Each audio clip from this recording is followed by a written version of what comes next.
Well, good Monday morning. What a weekend. St. Patrick's Day parade, beautiful weather. Even yesterday was mild and windy, and then the storms came in. And we have some big sports announcements here to get into.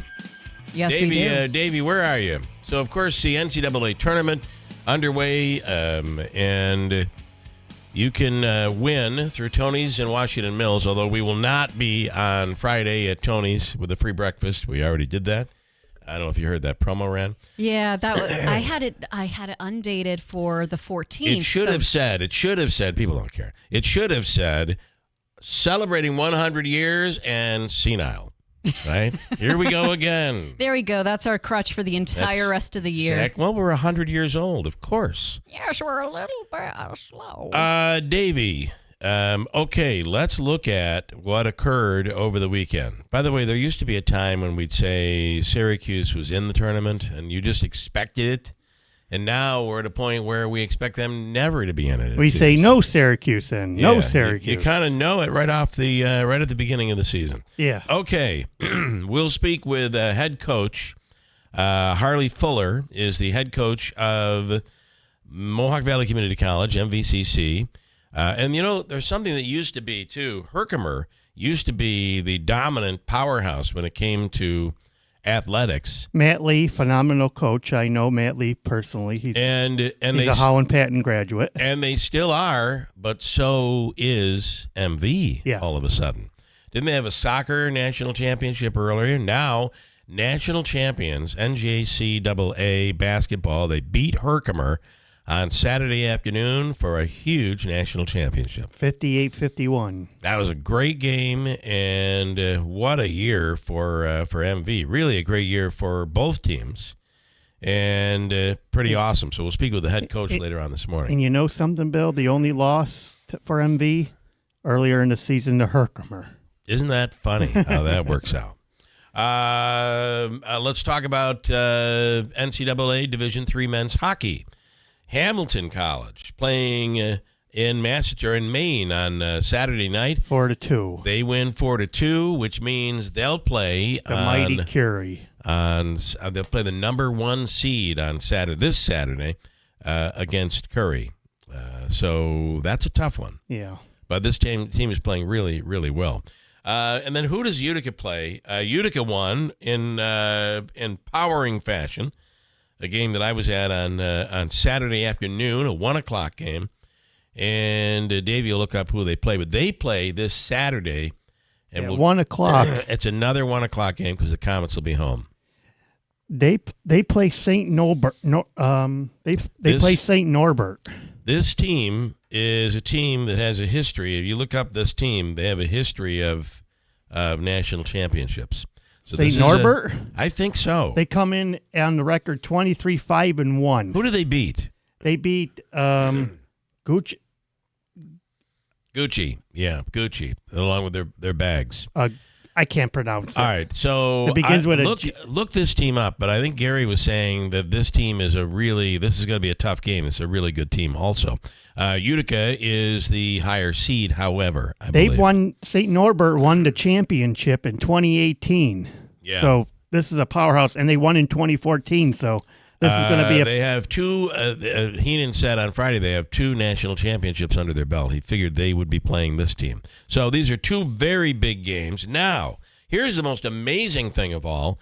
If, by chance, by the luck of the Irish, that Hamilton wins Saturday and Utica wins Saturday, the Frozen Four would be in Utica on March 28th, and it would be the first game in the semis would be Utica Hamilton. Oh boy! Now that's a lot of woulda, coulda. Wouldn't it be awesome if it did them? It would be awesome. I said that. It would be awesome. And what else? Anything else? The Comets had a couple of tough losses. As they're fighting for a playoff spot, they have dropped their last 3, is it? Mm-hmm. They lost to Syracuse on Wednesday, and they lost to Laval Friday and Saturday, and Utica City FC won yesterday. So what a weekend. And then, of course, an awesome St. Patrick's Day parade. Yeah, which Megan and I participated. I heard all about you guys from our roving reporter on the scene. Huge report from the roving reporter. And I didn't even see him. I guess he was yelling and yelling and yelling at me, and I didn't even see him. I was driving, and I just paid it. It was packed. It was packed. I was looking at the crowds because we were down there. We just were not at the parade. The crowds were huge, like they haven't been in years. I mean, listen, it's the weather was really nice. It was, and it brings people amazing. out. People that normally wouldn't come out. Not too hot, not too cold, sunshine. Overall, it was good, but the biggest thing was the turnout. The crowd turnout was massive, and everybody was saying this has been the largest it's been in years. So that's great for the parade committee. I mentioned the Tony's Pizzeria $1 million bracket. You can go on our website, and if you pick the perfect bracket, which is not easy to do, but it's possible, you win $1 million. And I have Tony's and WIBX. And if your bracket is not perfect, you're still in the running for a $10,000 prize. So how much does it cost to fill out your bracket, Davey? Free. It's absolutely free. No and purchase necessary. I kind of have a beef with the committee on this on this bracket. Okay. Well, you expected Duke to be number one. SEC. Yeah, but how many teams did they get in? They got 14 teams in That's the SEC. Unbelievable. But one of the teams is in the play-in. Doesn't deserve to be in there. Okay. North Carolina. There's some bad blood. They're a quad. They have one win for the quad. They're like one. Scott's going to be on Wednesday to talk about it more. But they have one quad win. When a team like this gets in, there are so many other teams that are deserving that don't get in. Well, there was more deserving teams than North Carolina. Yeah.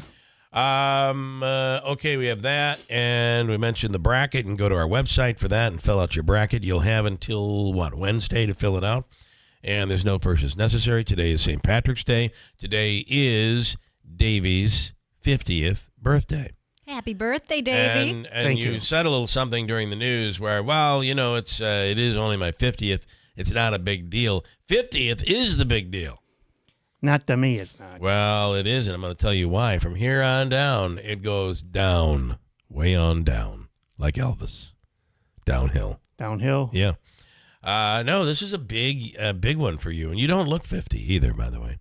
Thank you. So there you go. I got told that yesterday that we hung out with my buddies, Jim and I. You do not look 50. And our other buddies. We had a little get-together. Yeah.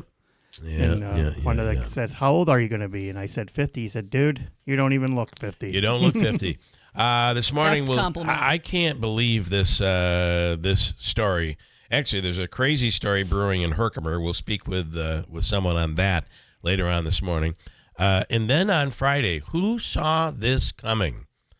The Utica Common Council on Friday voted unanimously to override the tax cap. Who saw this coming? I did not see it coming. And it was a unanimous vote.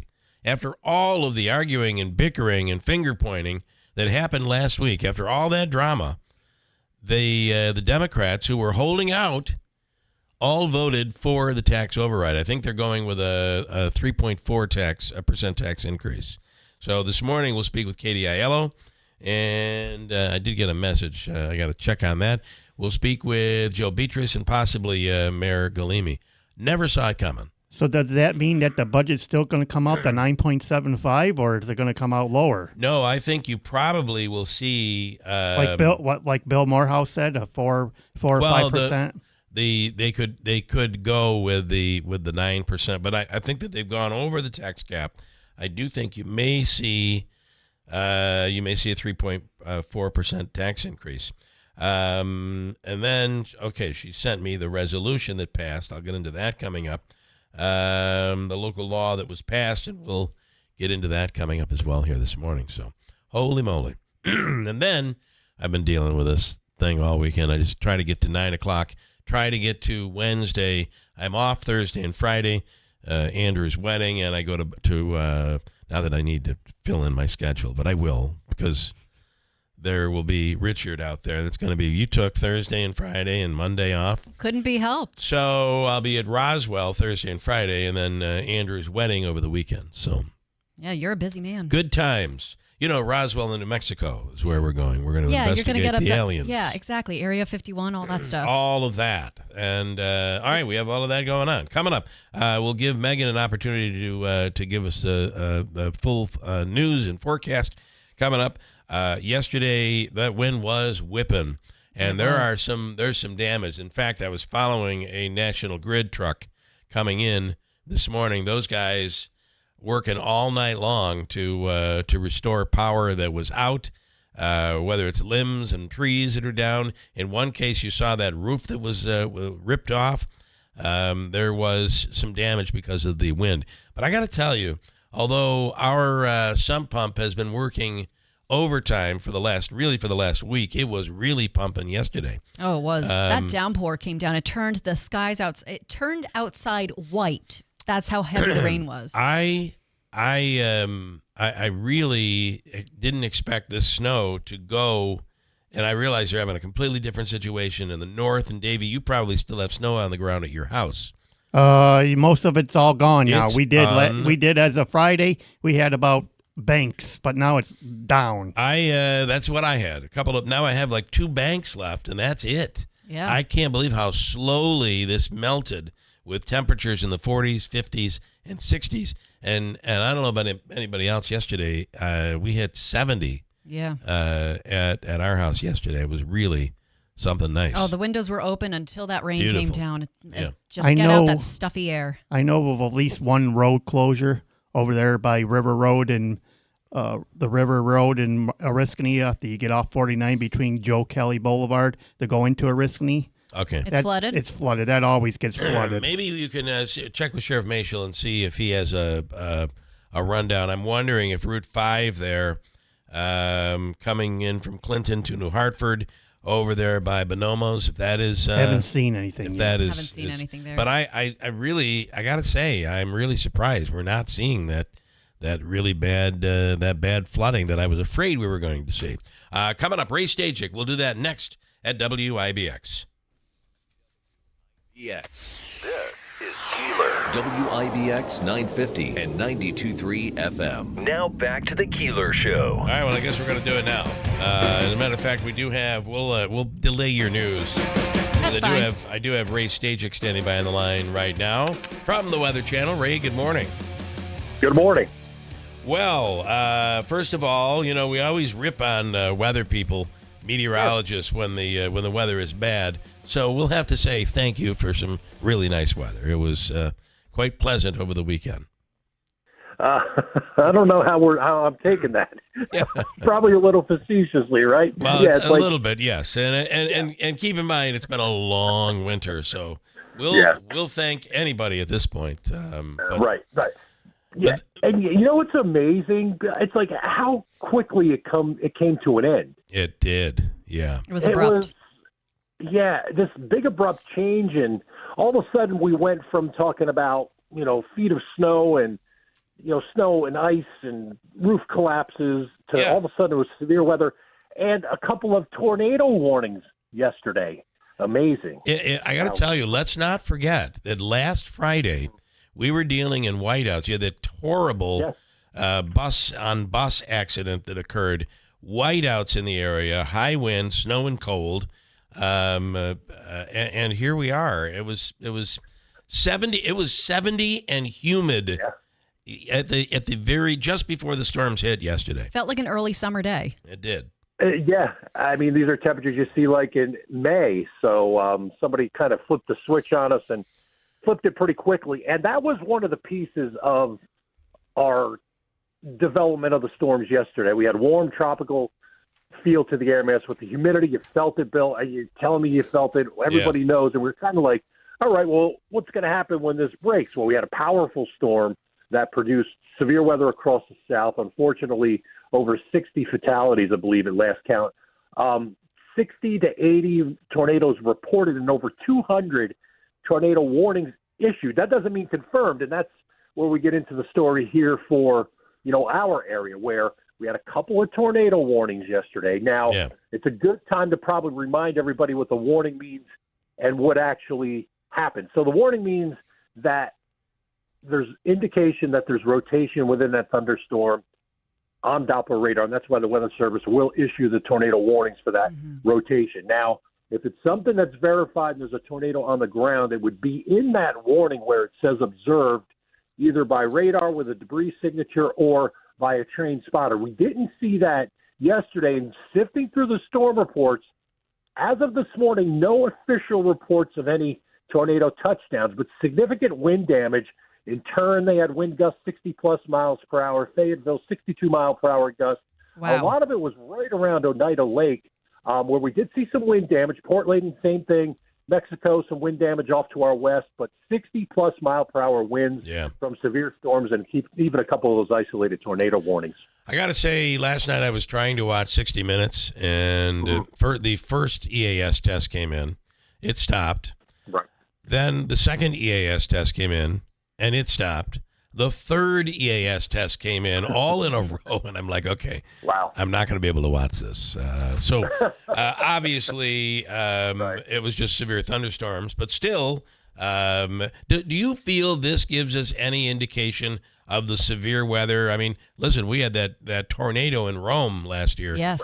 Could this be an indicator for the summer? It's hard. It's hard to say.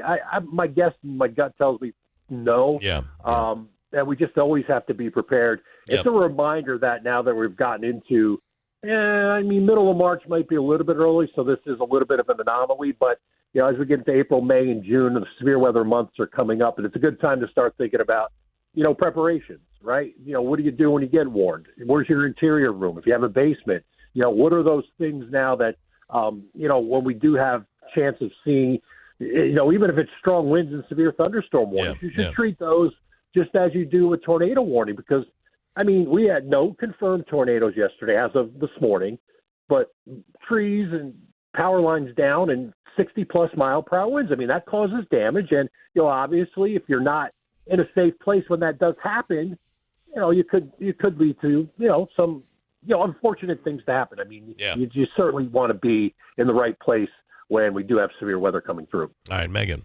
Yes. So also coming up this summer, there's been a lot of cuts to the National Weather Service and NOAA. Sure. So what's that going to mean for us being able to get reports on time should there be another active tornado season here in central New York? Well, I'm going to take my hat We have off Ray. right now. We have Ray right here. Mm-hmm. We do have Ray, but like when they send us the alerts, the EAS. All right. Yeah, and, let's put our hats off first to what happened this weekend and the number of warnings that they did have to issue. Yeah. And they did a tremendous job.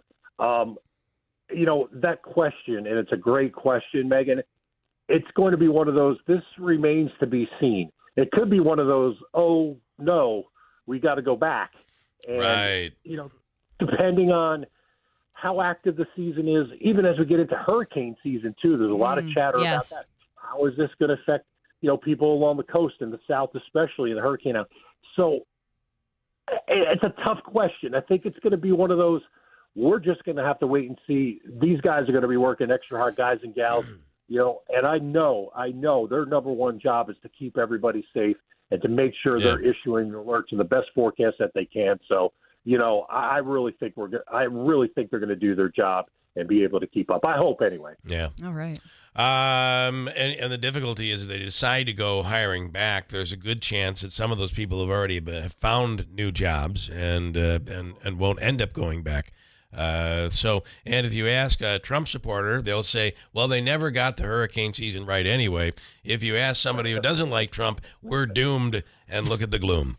One thing, Bill, you mentioned hurricane season. Now, I'm just going to, people could say what they want, but they're actually narrowing now the cone of uncertainty because of the accuracy of the forecast and how much better over the last decade that the forecasts have actually become. So I get it. Everybody wants you to nail it every time.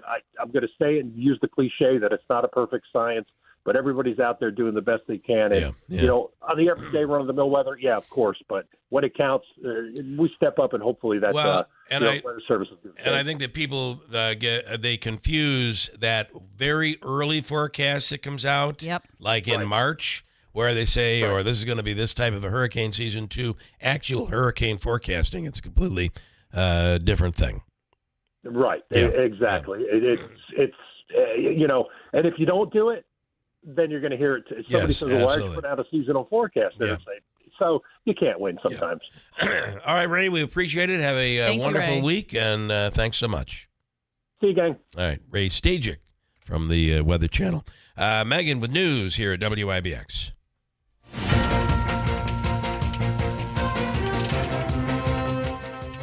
Good morning. WIBX 950 AM, 92.3 FM news time is 6:38. It is 42 degrees and cloudy skies, and that temperature is going to go down, but we have a lovely forecast coming up for midweek, and that'll be next on WIBX. Cleanup will be underway across the region today after a line of severe storms blew throughout the area. At one point yesterday, tornado warnings were issued, but there were no confirmed reports of any twisters touching down. Heavy rain and strong wind gusts did cause some property damage and knocked out power to thousands, especially in Onondaga County. A flood watch remains in effect for Oneida and Oswego counties until 8 p.m. The Madison County Office of Emergency Management is warning the public to stay away from damaged trees and power lines after intense storms went through the northern part of the county. The hardest hit areas, they say, were Lenox and Sullivan. Emergency crews were dispatched to begin clearing debris, and National Grid was alerted of outages. According to the outage map, power has been fully restored to Madison County. Southern Oneida and southern Herkimer County were also hit hard, with winds up to 78 miles per hour. It may not be a literal pot of gold, but this St. Patrick's Day Powerball drawing is worth a fortune, $398 million to be exact. That means a lucky winner or winners choosing the cash option would walk away with just shy of $186 million. Of course, it isn't easy to strike it rich. Odds of winning the grand prize are roughly 1 in 292 million. Your full WIBX weather forecast. Your news time is 8:39. Here is your forecast. Flood watch will stay in effect. Still some lingering showers, but with snow melt, especially in the North Country, we still got the opportunity to see some localized flooding front through and some cooler temperatures on the way. Still a chance of showers, maybe a little snow mixing in at times today. Otherwise, looks like we'll see temperatures fall into the upper 30s. Tonight we'll clear it. Mid to upper 20s, sunny tomorrow, mid-50s. I'm meteorologist Ray Stajic from the Weather Channel, WIBX, 950 AM and 92.3 FM. 42 degrees in downtown Marcy under cloudy skies. WIBX 950 AM, 92.3 FM. I'm Megan Stone. All right, listen, a bunch more to get to here today, and stand by. It is a St. Patrick's Day, Davey's birthday celebration on a Monday. Every once in a while, something that sounds too good to be true is actually, in fact, true.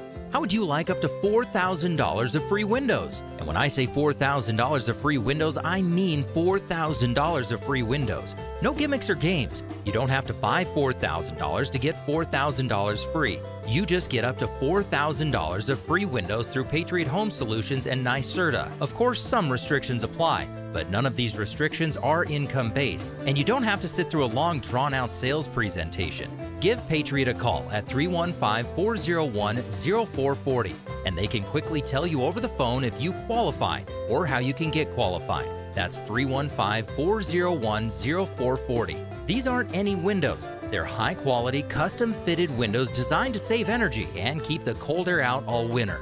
Your window solution is Patriot Home Solutions. Online at patriothomesolutions.com. This is Anthony Constantino, CEO of Sticker Mule. I'm a proud Trump supporter, running for Congress for the seat being vacated by Elise Stefanik. I built a successful internet company with nearly 1,000 people in upstate New York. However, much of upstate New York suffers from lack of access to high-speed internet that's necessary to build great companies and enable high-paying remote jobs. In fact, much of our district lacks access to strong, dependable cell phone service too. Of course, we must have both for public safety and to grow the economy. When elected to Congress, I will work quickly with President Trump to fix this problem. With high-speed internet, dependable cell service, and by renewing President Trump's tax cuts, both for businesses and individuals, we will create jobs and return economic prosperity to upstate New York. Follow me, Anthony Constantino, on Facebook today to learn more about my plans to make New York great again. I'm Anthony Constantino, and I approve this message. Paid for by Constantino for Congress.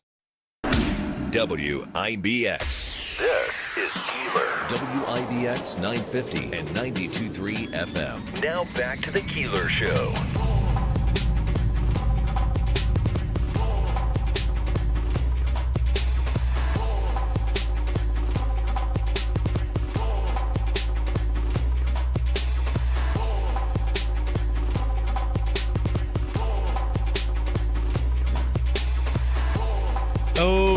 you know what? I got to tell you, there have been some really amazing pictures of that blood moon. Yes. And some people got some really good shots. But you really need. I got a shot. I couldn't sleep the other night and got a pretty good shot. But you have to have a tripod. Yes, you got to be able to. That's got to be absolutely still. And I didn't have a tripod. And technically, I was standing there in my shorts at the window, which probably was a terrible sight. Okay, I had like a terrible mental image sight. of you wandering Terrible outside sight. with your bunny slippers on and everything. No, your I neighbors opened a screaming in window. horror. I opened a window. So, as I mentioned, we'll speak later this morning with Katie Iello, and Joe Beatus will be coming on as well. When we were over at the mobile studio, there was a time he came in his bathrobe to open the door for Andrew and I. I did. That's a nice bathrobe, isn't it? Yeah, sure is. I like that. Yeah. Hugh Hefner. It's like a little Hugh Hefner type. It is. Mike this morning, I think in honor of Davey's big 5-0, we should give away $500 in the free money question. That's Mike. Oh, boy. The NOAA folks will have no problem finding a job. There are plenty of high-paying, fulfilling jobs in TV and radio. He's being funny. There should be a rim shot there. I think you're right. Bill Morehouse. Let's see. This isn't about Trump. This is about the United States of America and doing what's right. Firing these meteorologists. You're right, Bill. Yeah. Let's get rid of as many people as we can. These losers, scientists and stuff. You want to add to that, anybody? Davey, you want to add to that? He's too busy celebrating. I don't understand, though, Bill, how when somebody like a company lays off people, we are up in arms. But Trump and Elon go out and fire 2,000 people, and it's like, it's about time. And we're going to balance the budget by saving 1% on the entire budget. Yep, I guess you're right. Donna, happy birthday, Davey. And that's all I have for right now on that. Today is St. Patrick's Day. Our celebration was huge over the weekend, but today's a great day for, I don't know, you're clearly Irish. Yeah, we'll say that. Well, from my dad's side. Do you end up with like corned beef and cabbage and all that stuff when you? Of course. Yeah. It tastes the best on this day. It kind of does. I'm really craving like a Rachel. A Rachel, which is as opposed to the Reuben. Yes. So Right. who here in Central New York serves up the best Reuben and Rachel sandwiches? That's what I want to know for today. Well, I hate corned beef. I don't want to pick out anybody necessarily. And you I had do the love audacity corned to be beef. born on St. Patrick's Day. Yeah. I don't want to pick out anybody, but what's the deli in the New Hartford Shopping Center? Pumpernickel. Pumpernickel's. They're Reuben and Rachel, both very, very good. And Griffin's Pub. They do. Yeah, there are a lot of good ones. Even Packy's in Washington Mills They're open today. and they'll be packed today. Has a really good Reuben. All right. They were packed on Saturday. Jim and I hang out on Saturdays, and we drove by. They were like people were outside enjoying the weather. That is a go-to post-parade spot. And, yeah, people were outside. What we didn't see was a lot of police cars being overturned and all of that, like that one terrible year. You sound so disappointed. No. He's actually serious. I'm not disappointed. I wouldn't like us to act that way. I need to work on my sarcasm. Yeah, I just think it was, that was several years ago, maybe probably almost 15, close to 20 years ago. So this is the first time I'm hearing about this. So what's the story? What happened? Well, it was just they got rowdy out on Barrack Street and acting like stupids to a riotous mess down there. That's why Barrack Street is only open till 6 o'clock for the bars. Although that is volunteer. They ask the bars to close at 6 and then they can reopen at night. But just to kind of send home that crowd that really has been drinking since 8 o'clock. 8 o'clock in the morning. Yeah. Wow. Yeah. Starbucks is being ordered to pay $50 million to a delivery driver, Michael Garcia, because a loose lid caused scalding hot coffee to spill on his lap. He ended up getting third-degree burns and damages to his genitalia. Here is his lawyer and the actual victim in the situation talking about what happened. And it's not going to play. Well, this is the guy. It was really painful. It really hurt. I do wonder. Normally, you would think, well, maybe they would sue the company, the restaurant, or the coffee shop, or you know the story of McDonald's where that woman was sued. Yeah. Where that woman sued. It surprises me that they're able to sue. Well, you can sue anybody, I guess. Here, I think it's playing now. Starbucks says if our hands are off the drink, then no matter what happens, we're not responsible.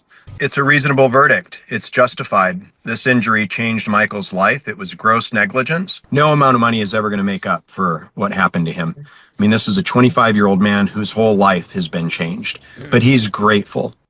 I do think they're pushed to drive and get so many packages delivered. You don't have time for a coffee break. You drink the coffee while you're on the job, I think, and probably that played a role in the whole thing. Yeah, and they say it was actually hot teas, not hot coffees. So it's a different version. So that makes me wonder how hot that water was, because there is limitations on how hot you can serve the water. That's why we have all those prints on the cups at McDonald's and coffee shops everywhere, as contents may be hot, but it's also limited. We can only keep it up to, as somebody who previously worked at Starbucks, we had to monitor the temperature, and it couldn't go over. Oh, you were a barista. I was a barista from 2006 to 2008. So I always thought if I ever lose my hearing, I'll sue radio because I got to wear headphones 4 hours a day. Think about that. I work, I used to work 50 weeks out of the year, take a few extra weeks off now, 50 weeks out of the year, 5 days a week, give or take a holiday or two. And for 4 hours every day, I'm wearing headphones. Yes, with the volume all the way up so you don't miss anything. Now, I would sue radio, but they don't have any money left. So it would be a giant waste, I'm afraid.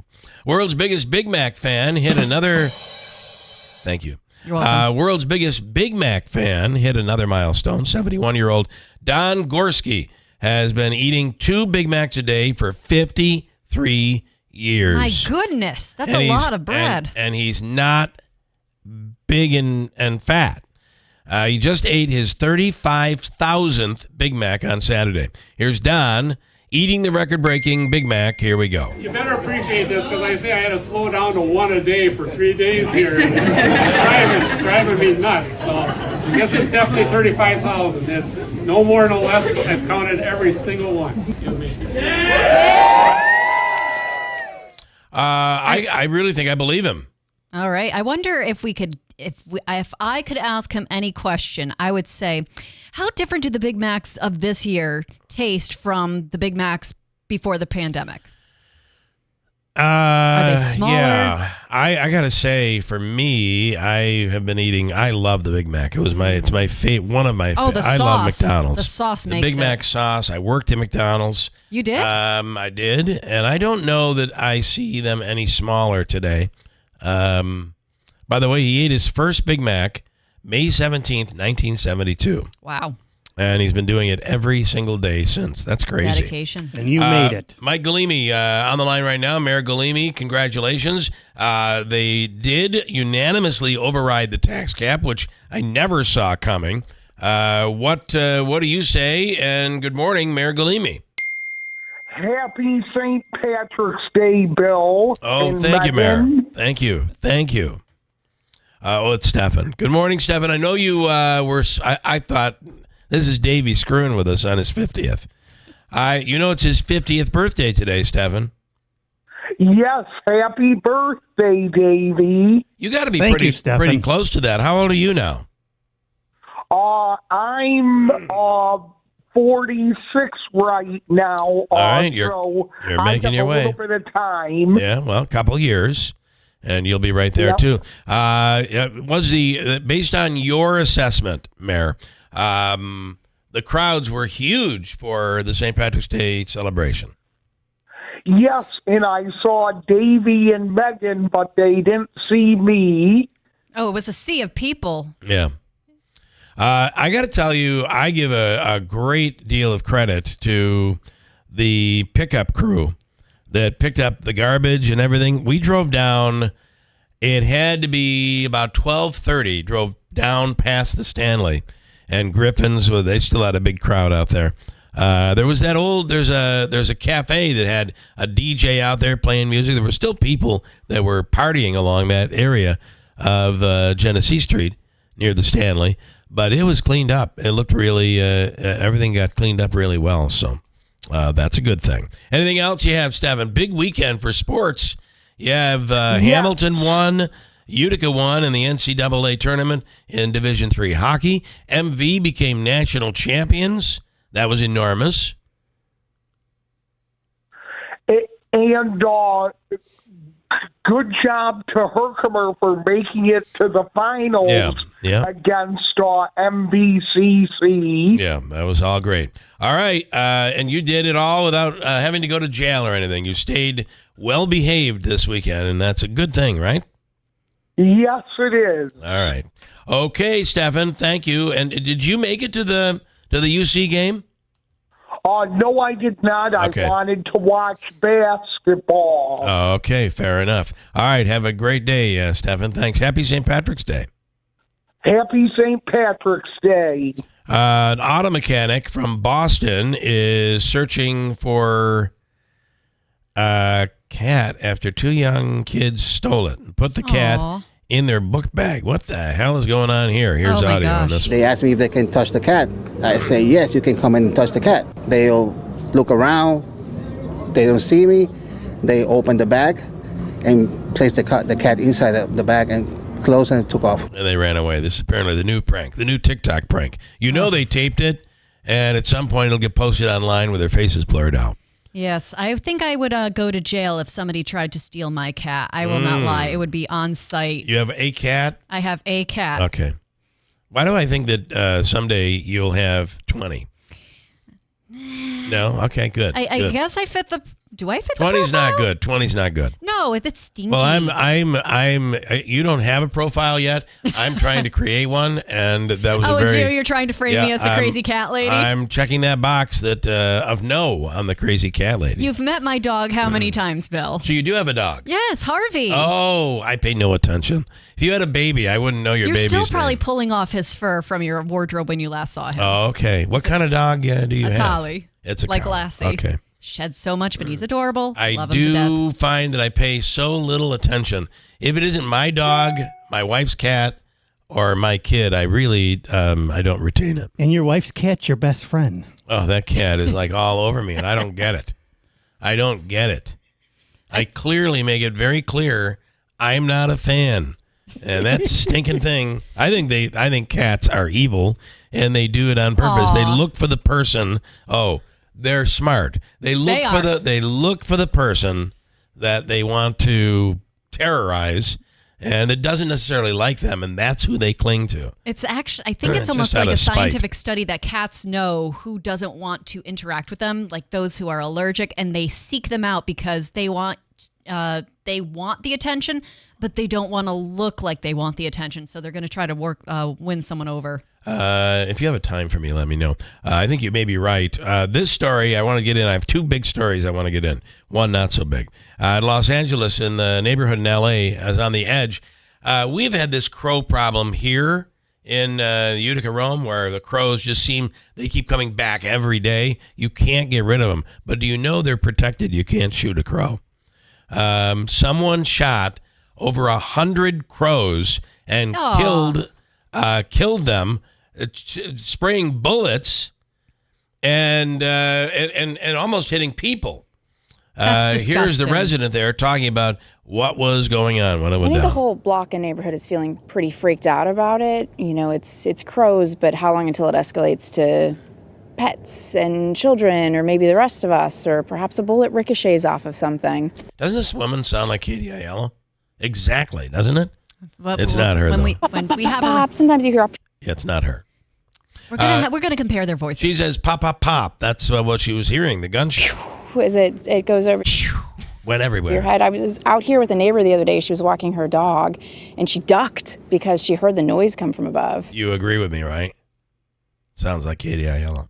And this story, I got to tell you, I'm going to try to save you. A new documentary we talked about on Friday claims that Jim Morrison is still alive, of the Doors, still alive, and working as a maintenance worker in Syracuse named Frank. It's called Before the End, Searching for Jim Morrison, and it's on Apple TV+. I want to play the trailer for you, and then I'll give you my thoughts. Jim Morrison, the lead singer for The Doors, a rock music group, is dead. He was 27. But the death was kept secret to avoid a sensation. They say natural causes. Which natural causes in specific, he wasn't sure. My name is Jeff Finn, and I'm a lifetime fan of Jim Morrison. This guy is the documentarian. Oh. He's also doing his own voiceover. That was his first mistake. I've made it my life's work to extract the real truth from a 50-year-old tale that's been riddled with rumor, lies, and myth. Oh my God. Jim Morrison's social security number is still active. They're in Rochester, New York. Is the abuse real? Is the death real? Is anything real about Jim Morrison? All right, I want to tell you, we bought it. Cost us like $7 for the whole 3-part series. How many stars? We made it through about 15 minutes and Ouch. we shut it off. It was terrible. Not Terrible. worth it. I want to see the interview. I might go back to see it, but that's that. All right, got a break. News coming up next. Stop by White's Farm Supply today to see how Cub Cadet commercial equipment is built for business. Now through March 31st, take 20% off all Cub Cadet commercial lawnmowers built to endure the demands of serious landscapers with powerful engines, wide cutting decks, and premium comfort. Don't delay. Head to White's Farm Supply today. Inventory may vary by dealer. Cannot be applied with any other discount. No cash value except where prohibited. Promotion is subject to change. Other restrictions may apply. Call your dealer or visit cubcadet.com for details. We're the power in power equipment. White's Farm. From the Stanley Theater Studios, WIBX Utica, Rome, W295EI, WIBX 950 and 92.3 FM, a Town Square media station. President Trump is planning to talk to Russia's leader. I'm Dave Anthony, Fox News, trying to work out how and what terms they can have to end the war in Ukraine. We'll be talking about land. We'll be talking about power plants. That's that's a big question. President Trump also says his teams have been busy over the weekend trying to narrow the gaps between Ukraine and Russia. And he says a lot of progress has been made, leading to a potential conversation with Russian President Vladimir Putin as soon as tomorrow. That's Fox's Madeline Rivera. So far, Putin's rejected the terms of a ceasefire plan that Ukraine agreed to. President Trump's thanked El Salvador for accepting 2 plane loads of deported illegal immigrants Saturday. But there is controversy. A federal judge tried to block that. The Trump administration did not refuse to comply with a court order, White House Press Secretary Caroline Leavitt says, after the administration flew hundreds of suspected migrant gang members to El Salvador and Honduras.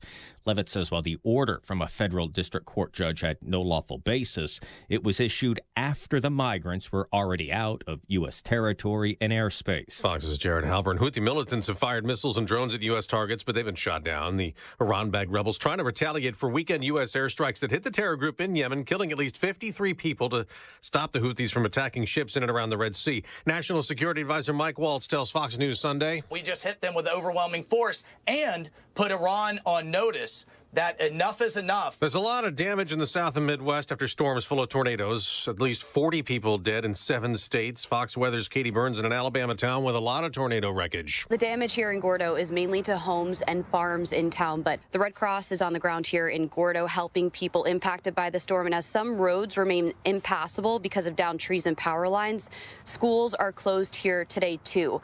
On the list of things people need in this town right now, hammers and garbage bags. America's listening to Fox News.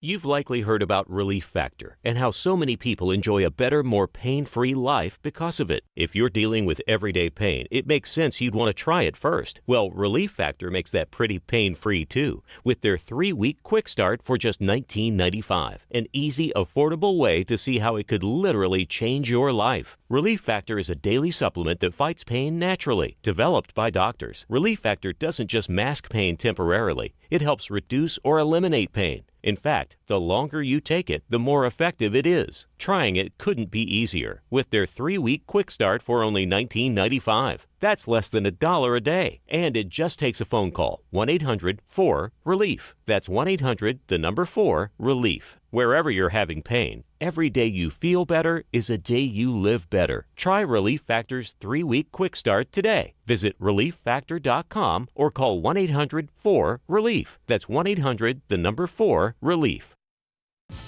A lot of Americans will be wearing green today. St. Patrick's Day started as a Catholic feast and grew into one of America's biggest cultural holidays. Parades, green beer, and festive outfits are just a few ways to celebrate, and some cities pull out all the stops. Wallet Hub recently ranked the best places in the U.S. to go for the occasion, with Boston coming in first. Reno, Nevada, home of the Leprechaun Crawl, is at number 2 on the list, followed by Savannah, Georgia, which traces its St. Patty's roots back to 1824. Savannah also has more bars per capita than any other city. Further down on the list at number 6 is Chicago, which dyes its river green, followed by New York City, which has the largest parade at almost 6 hours long with millions of spectators. In New York City, Tanya J. Powers, Fox News. On Wall Street, stocks may fall again. Futures are down this morning after Friday's rebound.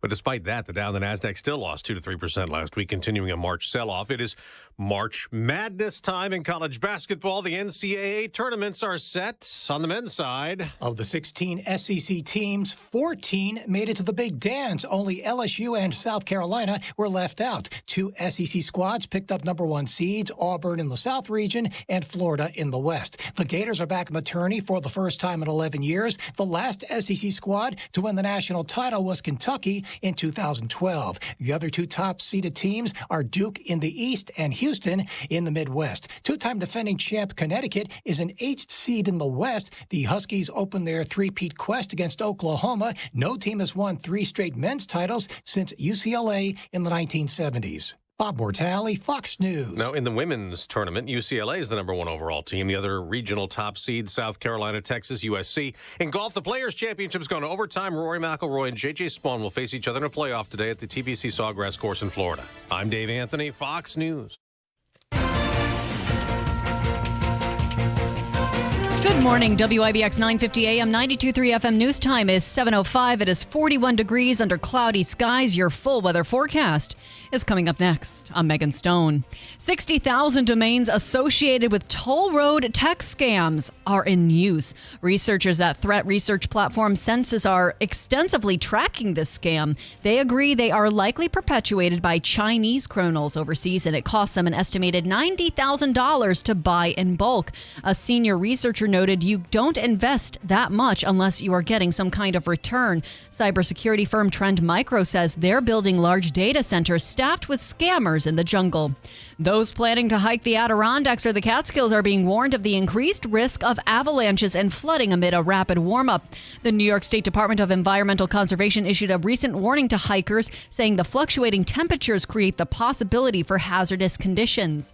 March sees the second highest number of avalanches, while the melting snow could cause streams and rivers to flood. Ice jams could also impact trails. Those planning on visiting the area should prepare ahead, monitor the weather, and never travel alone due to the increased risks. You could read more about this on WIBX950.com. Central New York drivers continue to hand out less of their hard-earned money when it comes time to fill their vehicles. AAA says the average cost for a gallon of regular fuel right now in the Utica-Rome area is $3.29, which is a penny less from yesterday and 4 cents down from a month ago. Gas in Herkimer County is much the same, while Madison County's gas prices are averaging $3.20 a gallon.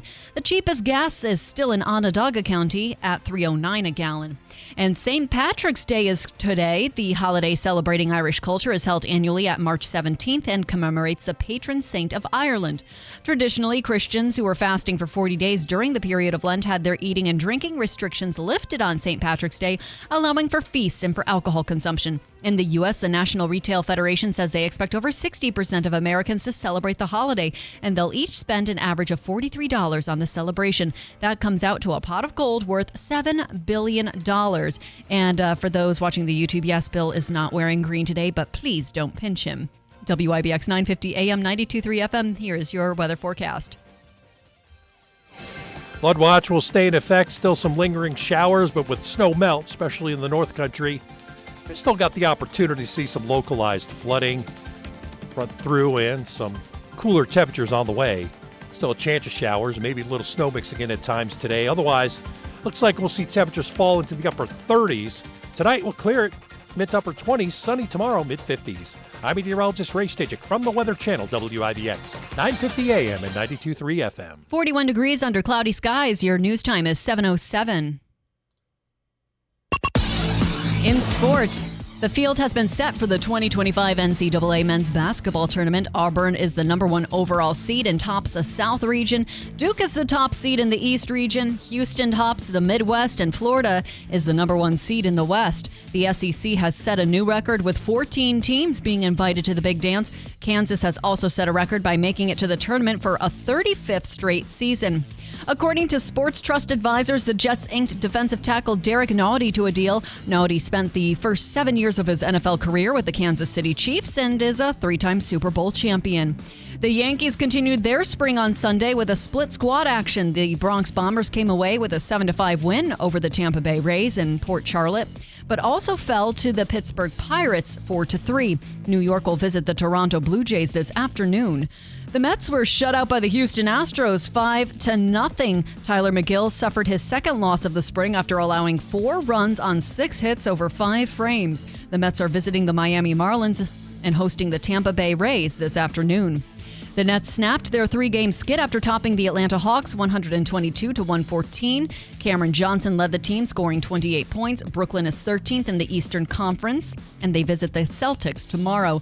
Rangers came up short after falling to the Oilers 3-1. New York is second in the Eastern Conference wildcard with 72 points. They host the Calgary Flames tomorrow night, and the Islanders snapped their 3-game losing streak after rallying to beat the Florida Panthers 4-2 at UBS Arena. New York is 6th in the Eastern Conference wildcard with 68 points, and they visit the Pittsburgh Penguins tomorrow night.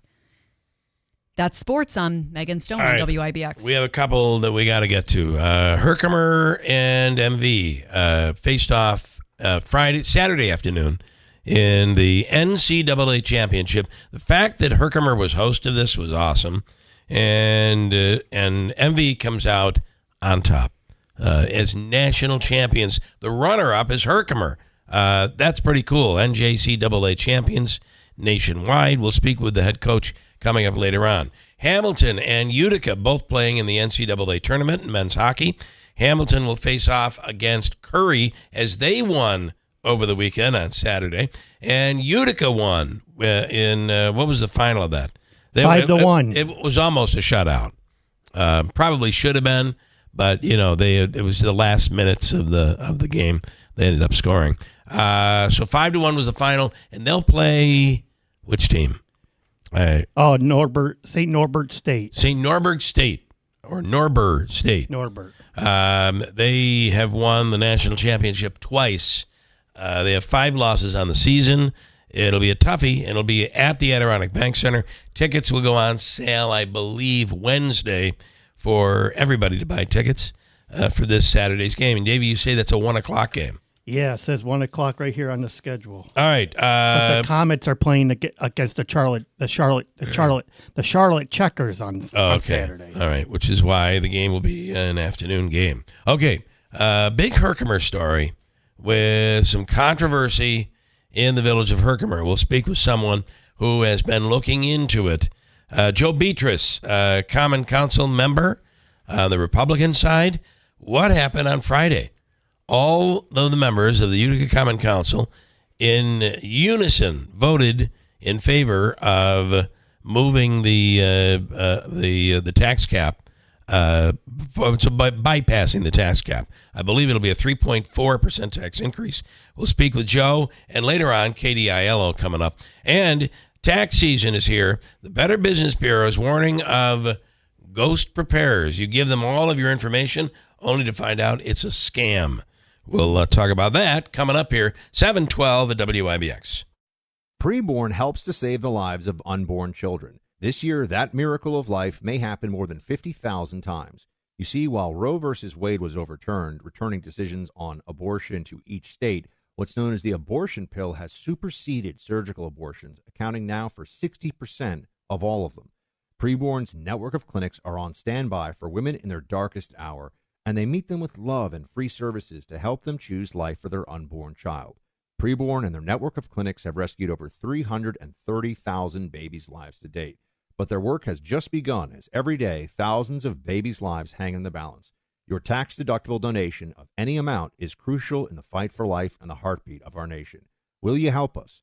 All proceeds will go towards life. Just dial pound 250 and say the keyword baby. That's pound 250, say baby, or donate securely at preborn.com/hope. That's preborn.com/hope. Sponsored by Preborn.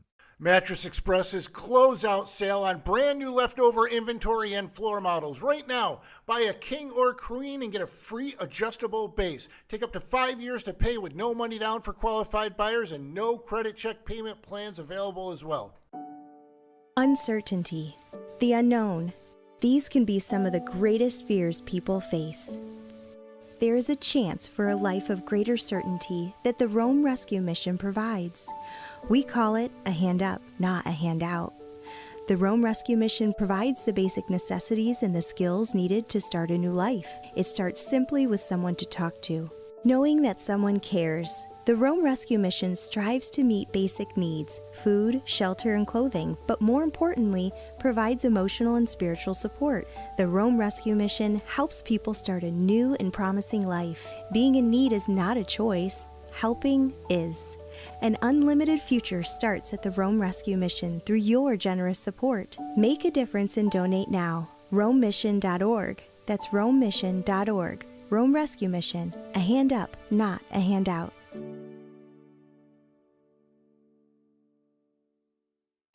Are you a CDPAP home care user or caregiver? Switch to PPL before April 1st to ensure a smooth transition. It's fast and easy, over the phone, online, at an in-person or virtual session, or with a CDPAP facilitator. Call PPL at 833-247-5346. That's 833-247-5346. Visit pplfirst.com/CDPAP. Register today. A message from the New York State Health Department. It's March basketball, and you could win $1 million in the $1 Million Bracket Challenge on WIBX. Brought to you by Tony's Pizza in Washington Mills, home of the Grand Lunch and Dinner Italian Buffet. Weekdays 11 till 8. If your bracket isn't perfect, you can still win $10,000. Just sign up now at WIBX950.com. Select your bracket starting this Sunday, March 16th, and get those predictions in before March 18th. No purchase necessary. Play the $1 Million Bracket Challenge from Tony's in Washington Mills on WIBX 950 and 92.3 FM. Celebrating 100 years. WIBX. This is Keeler. WIBX 950 and 92.3 FM. Now back to the Keeler Show. I got to tell you that Tony's Buffet is really, that Italian buffet is loaded with stuff, and it's all day long. Even roasts. You want chicken or roasted chicken, any of that stuff. Really good. And you can win. In your bracket. So fill out that bracket, $1 million for the perfect bracket. And even if your bracket is not, it's a hard effort to be able to get a perfect bracket, clearly. There's still $10,000 for an imperfect bracket, and you could win. Go to WIBX950.com for details. All right, on the line right now is Chris Wilbrat, and Chris is the co-founder of Echelon Financial. And right now, the Better Business Bureau is warning of ghost preparers. Chris, good morning. Thanks for coming on. What do we know about this? I'm going to try it with you like this, see if that works. Hi, Chris. Good morning. I'm here. Gotcha. Good morning. The Better Business Bureau warning of ghost preparers, people who aren't really tax professionals, but they would love your information. Absolutely. This can show up in two different ways. One is online services that pop up for free tax preparation, or even storefront tax preparers that will just pop up for a quick season. They'll get all your information and disappear. Yeah. Which is why you want to go with someone who has a reputation, I'm assuming. Absolutely, absolutely. So if you're going to use an online service, use one of the big ones like TurboTax, or if you're going to use somebody locally, I would go to either the Better Business Bureau or start asking your friends and family who do you use. How long? Exactly. It's a really important event. What do you? I mean, there are a lot of different opportunities this year and there are a lot of promotions out there. In some cases, the preparers will say, "Hey, we'll give you your refund in advance." You're going to pay for that, though, right? Oh, absolutely. You're essentially paying interest on it. So they're advancing your refund, they're making their interest, and then whenever they get paid, then the interest stops accruing. And are you a tax preparer yourself? No, we have our CPAs that do that in-house. And yours that's the other thing. Talk about the difference between a tax preparer and a certified public accountant. Sure. So a tax preparer could be an enrolled agent. They could work for one of the big, like an H&R Block, where they're trained on how to use the software. If you have a very simple tax return, like just a 1040 with a W-2, mortgage interest, et cetera, they could do a good job for you. CPAs, on the other hand, they've gone through a lot of training. They've taken their CPA exam, and they have to keep up with lots of continuing education. So they can do the simpler returns, but they're also trained to handle more complex returns like business returns, or if you have if your personal return has a lot of complexity to it, like a lot of rental properties or something like that. They might be better tuned to that because they might be able to identify some tax strategies to save you some money and maybe cover their fee. Here's the other part of that. CPA can represent you if you're audited by the IRS. Your tax preparer, I don't think can. No, and the thing about it, the advantage to having a CPA is that they prepare to return. So if there's something on there that was an error that the IRS is looking at as potential fraud, you have that line of defense where like, well, my CPA prepared it for me. I didn't do it. If you prepare it yourself, then they could potentially come at you with a claim of tax fraud. Yeah. Okay. All right. Interesting stuff. Just beware. You're really today, Chris, every move we make, and I feel really bad for people who are not technically aware, because between text messages coming in, emails, phone calls, these scammers are getting so good, and in some cases using AI, so their voices are different. It's harder than ever to avoid being scammed. They are becoming more adept at scamming. But there's one thing you can remember that will protect you. The IRS will never call you, they will never text you, and they will never send you an email. The only way they communicate with you is by mail. So if you receive any type of voicemail or text message stating that you owe taxes or the IRS is after you, just know automatically that is fraudulent. Yeah. Okay. Gotcha. All right, Chris, thank you. We appreciate it. From Echelon Financial. Thanks so much. Have a great day. Thank you. All right. You do the same. Okay, a quick break, and we will speak with, I got to do that, sorry. We'll speak with Joe Beatus on the Utica budget. Davey, do you have Joe's number? Call him right now if you could. And I won't break. I'll break after. But I'm going to tell you, did anybody see this coming? On Friday, the Common Council, the Democrats who, we'll hear from Katie Iello later to see what she has to say. But I did not expect them to all unanimously vote to override the tax cap. Yeah, there was a lot of consternation, a lot of back and forth. So it's surprising, but I'm sure it's welcome for people to see that there is a unifying, and basically it's over for now. Well, I guess we'll see what it all means. I'm wondering, Bill Morehouse, I know you're out there because I'm hearing from you this morning.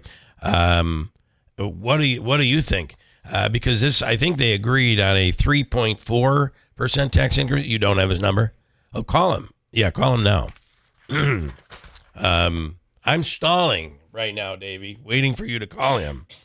And I can barely talk today, so call him, please. I'm begging of you. Do you have him? The smile on Davey's face when you said you were begging him. I'm begging of you, please. Because once I get Joe started, he won't stop talking. I can take a break. That's not true. Good morning, Joe. Morning, Bill. How you doing? All right. All right. Listen, I feel like $1 million. I got to tell you, you sound terrible. Well, thank you. That's exactly how I feel, honestly. I'm out here walking, so that's why I hope you can hear me okay. I got you. I have you. Okay. Joe, did you see this coming? I kind of, after our meeting on Wednesday, I kind of thought we were moving forward a little bit. So I'll break it down really fast. And first 2 weeks after the budget came out, wait, I want to just say one thing before I even break that down. There's no winners in this budget. No winners. The taxpayer, I work for the taxpayer to get it down. But those same people that are complaining about the taxes are the same people that are going to be calling me for trees, potholes, and everything. And we took a little bit of money out of all these departments. So I did what my constituents requested of me. Nobody could afford a 10% tax increase. We weren't there from the beginning. So getting back to the upcoming last week's meeting, the Republicans, I believe a week after the budget came out, we had amendments to bring it to about 4.7. So clearly we were not in favor of a 975.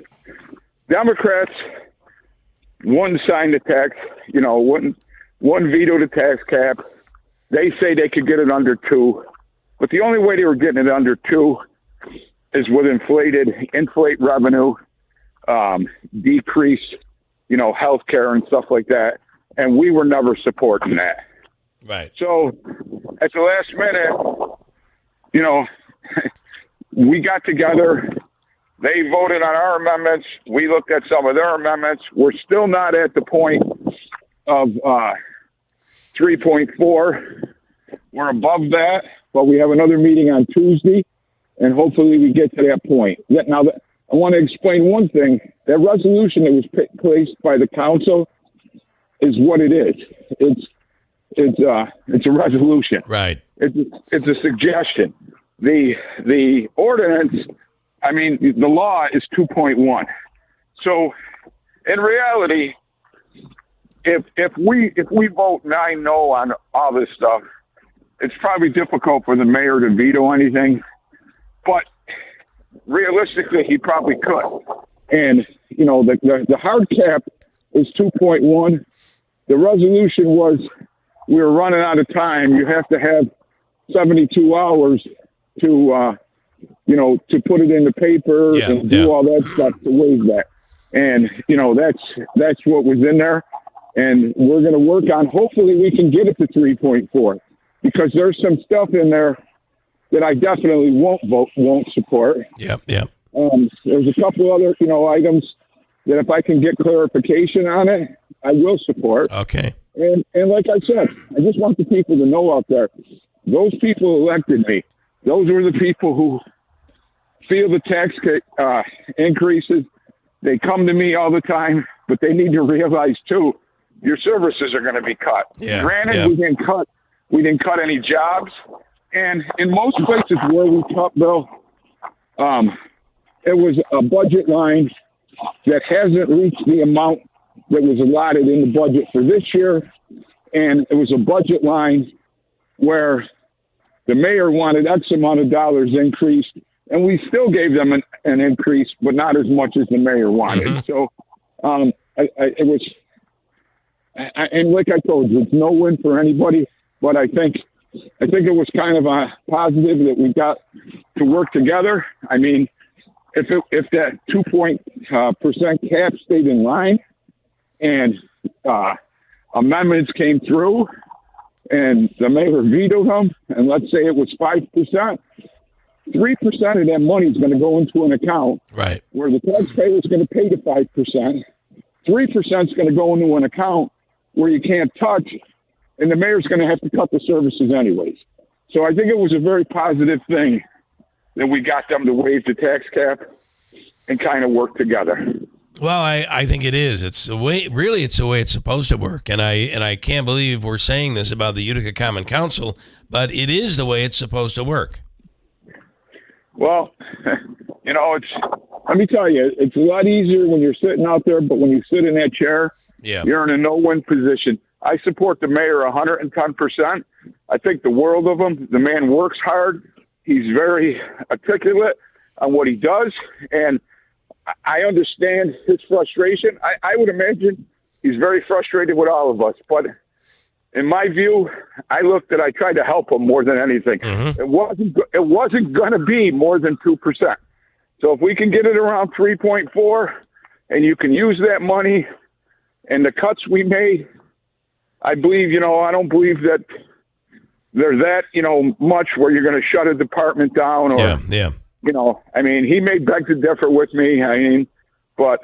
Well, I got to say, we had Bill Morehouse on when this all began maybe a month ago. And he said, I wouldn't be surprised if it ends up being more along the lines of 3 to 4%. So that's right in that wheelhouse, I think. Exactly. That's right in that Morehouse. Sorry. Right. And when I started with all this, I would have been happy with about 4.2 or whatever. It's not that, but I think we work together. Yeah, my question for my council people afterward, what's our plan for next year? Right. Because the mayor's 100% right. Okay. You're taking, I think, $2.5 million out of fund balance. You took it out last year. What's our plan? And he's got to come up with a plan too. Yeah. And I've sent him this. I've talked to him about this. We all got to work together. Okay. Whether it's going to Albany, lobby for more state dollars, whether it's different plans that he's got in the works. But this does nothing. This kicks the can down the road. Yeah. Okay. All right, Joe. And by the way, I must say, I know you've had some health scares, and you walk every day. You do not everybody can walk and talk. You do a really good job of it. So, thank you, Bill. I appreciate you guys calling me. Okay. All right, man. Thank you so much. We appreciate it. All right. Bye-bye. Joe Beatus.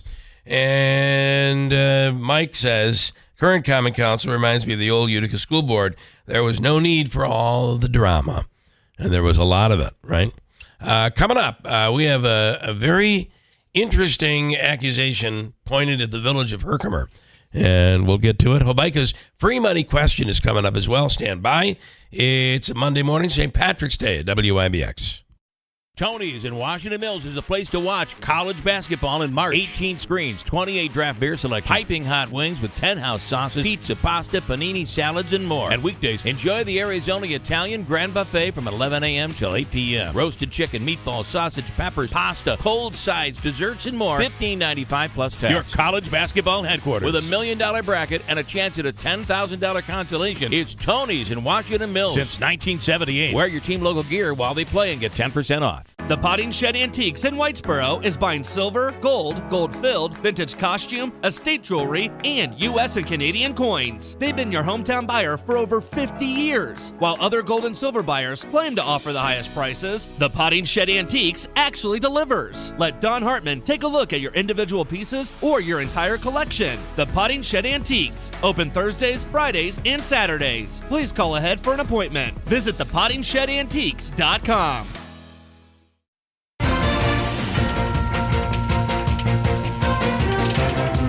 Good morning, WIBX 950 AM, 92.3 FM news time is 7:31. It is 40 degrees. Yes, the temperature is starting to go down, but don't worry, we have a lovely warm-up coming by midweek. Your full weather forecast is coming up next. I'm Megan Stone. Cleanup will be underway across the region today after a line of severe storms blew through the area. At one point yesterday, tornado warnings were issued, but there were no confirmed reports of any twisters touching down. Heavy rain and strong wind gusts did cause some property damage and knocked out power to thousands, especially in Onondaga County. A flood watch remains in effect for Oneida and Oswego counties until 8 p.m. The Madison County Office of Emergency Management is warning the public to stay away from downed trees and power lines after intense storms went through the northern part part of the country or county. The hardest hit areas, they say, were Lenox and Sullivan. Emergency crews were dispatched to begin clearing debris, and National Grid was alerted of the outages. According to the outage map, power has been fully restored to Madison County. Southern Oneida and southern Herkimer County were also hard hit, with winds gusting up to 78 miles per hour. It may not be a literal pot of gold, but this St. Patrick's Day Powerball drawing is worth a fortune, $398 million to be exact. That means a lucky winner or winners choosing the cash option will walk away with just shy of $186 million. Of course, it isn't easy to strike it rich. Odds of winning the grand prize are roughly 1 in 292 million.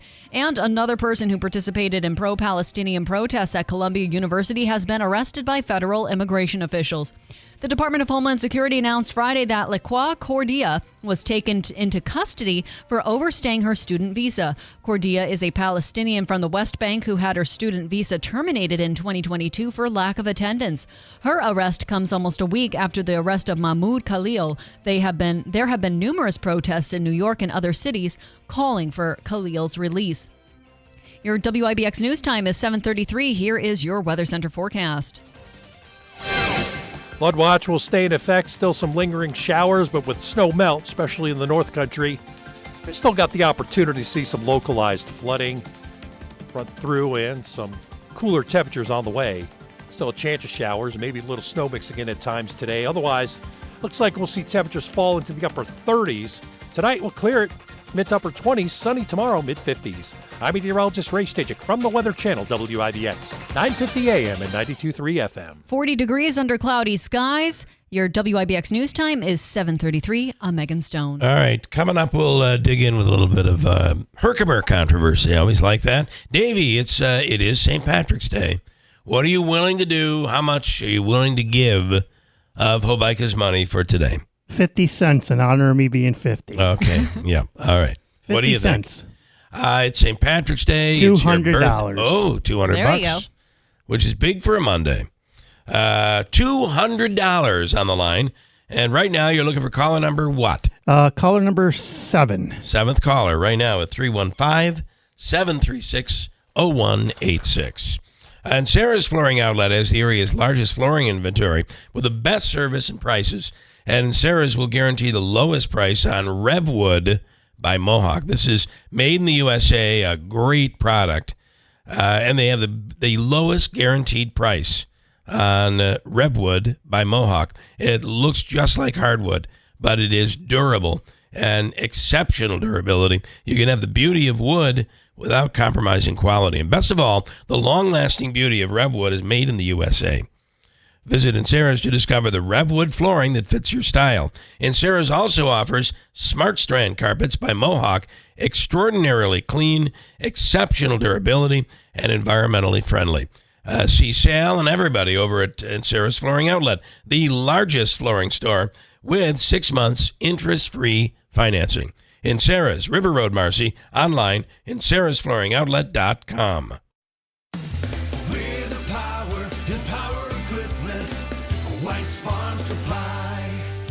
At Kubota, we want to help you deliver a job done right. That's why we want you to know that new Kubota inventory is arriving daily. You have work to do. We have the reliable, durable, and versatile lineup to help you do it. Visit us at whitesfarmsupply.com.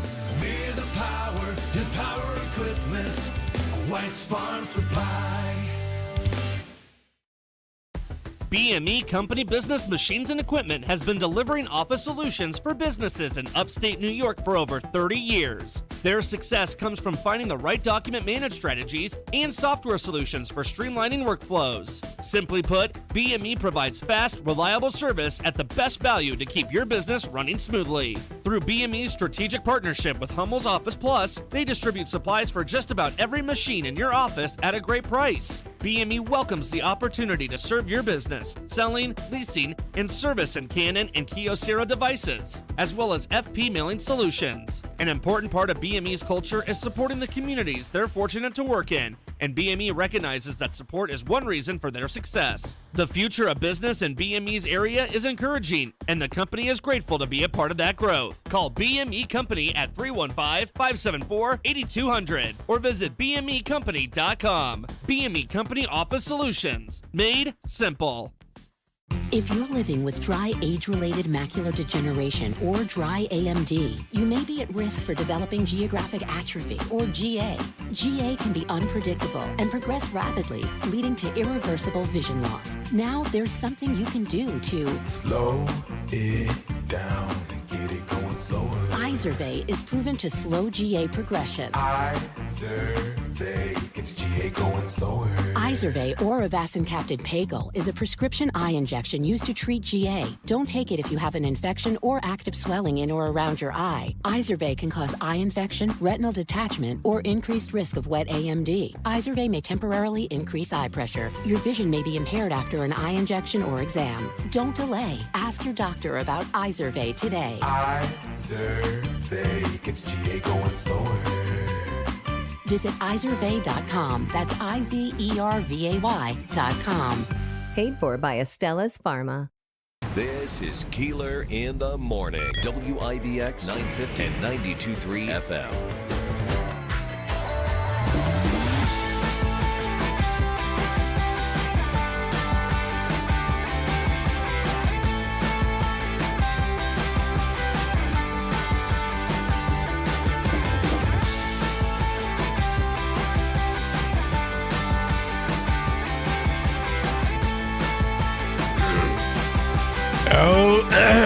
Okay. That's a little better. A little better. That's an orange tea. There you go. And spicy. A little spicy. I like it. Gary is in Rome, ready to take a shot at Habaika's free money question of the day. Gary, good morning. Hey, good morning, Bill. How you feeling? Are you feeling the luck of the Irish? I am.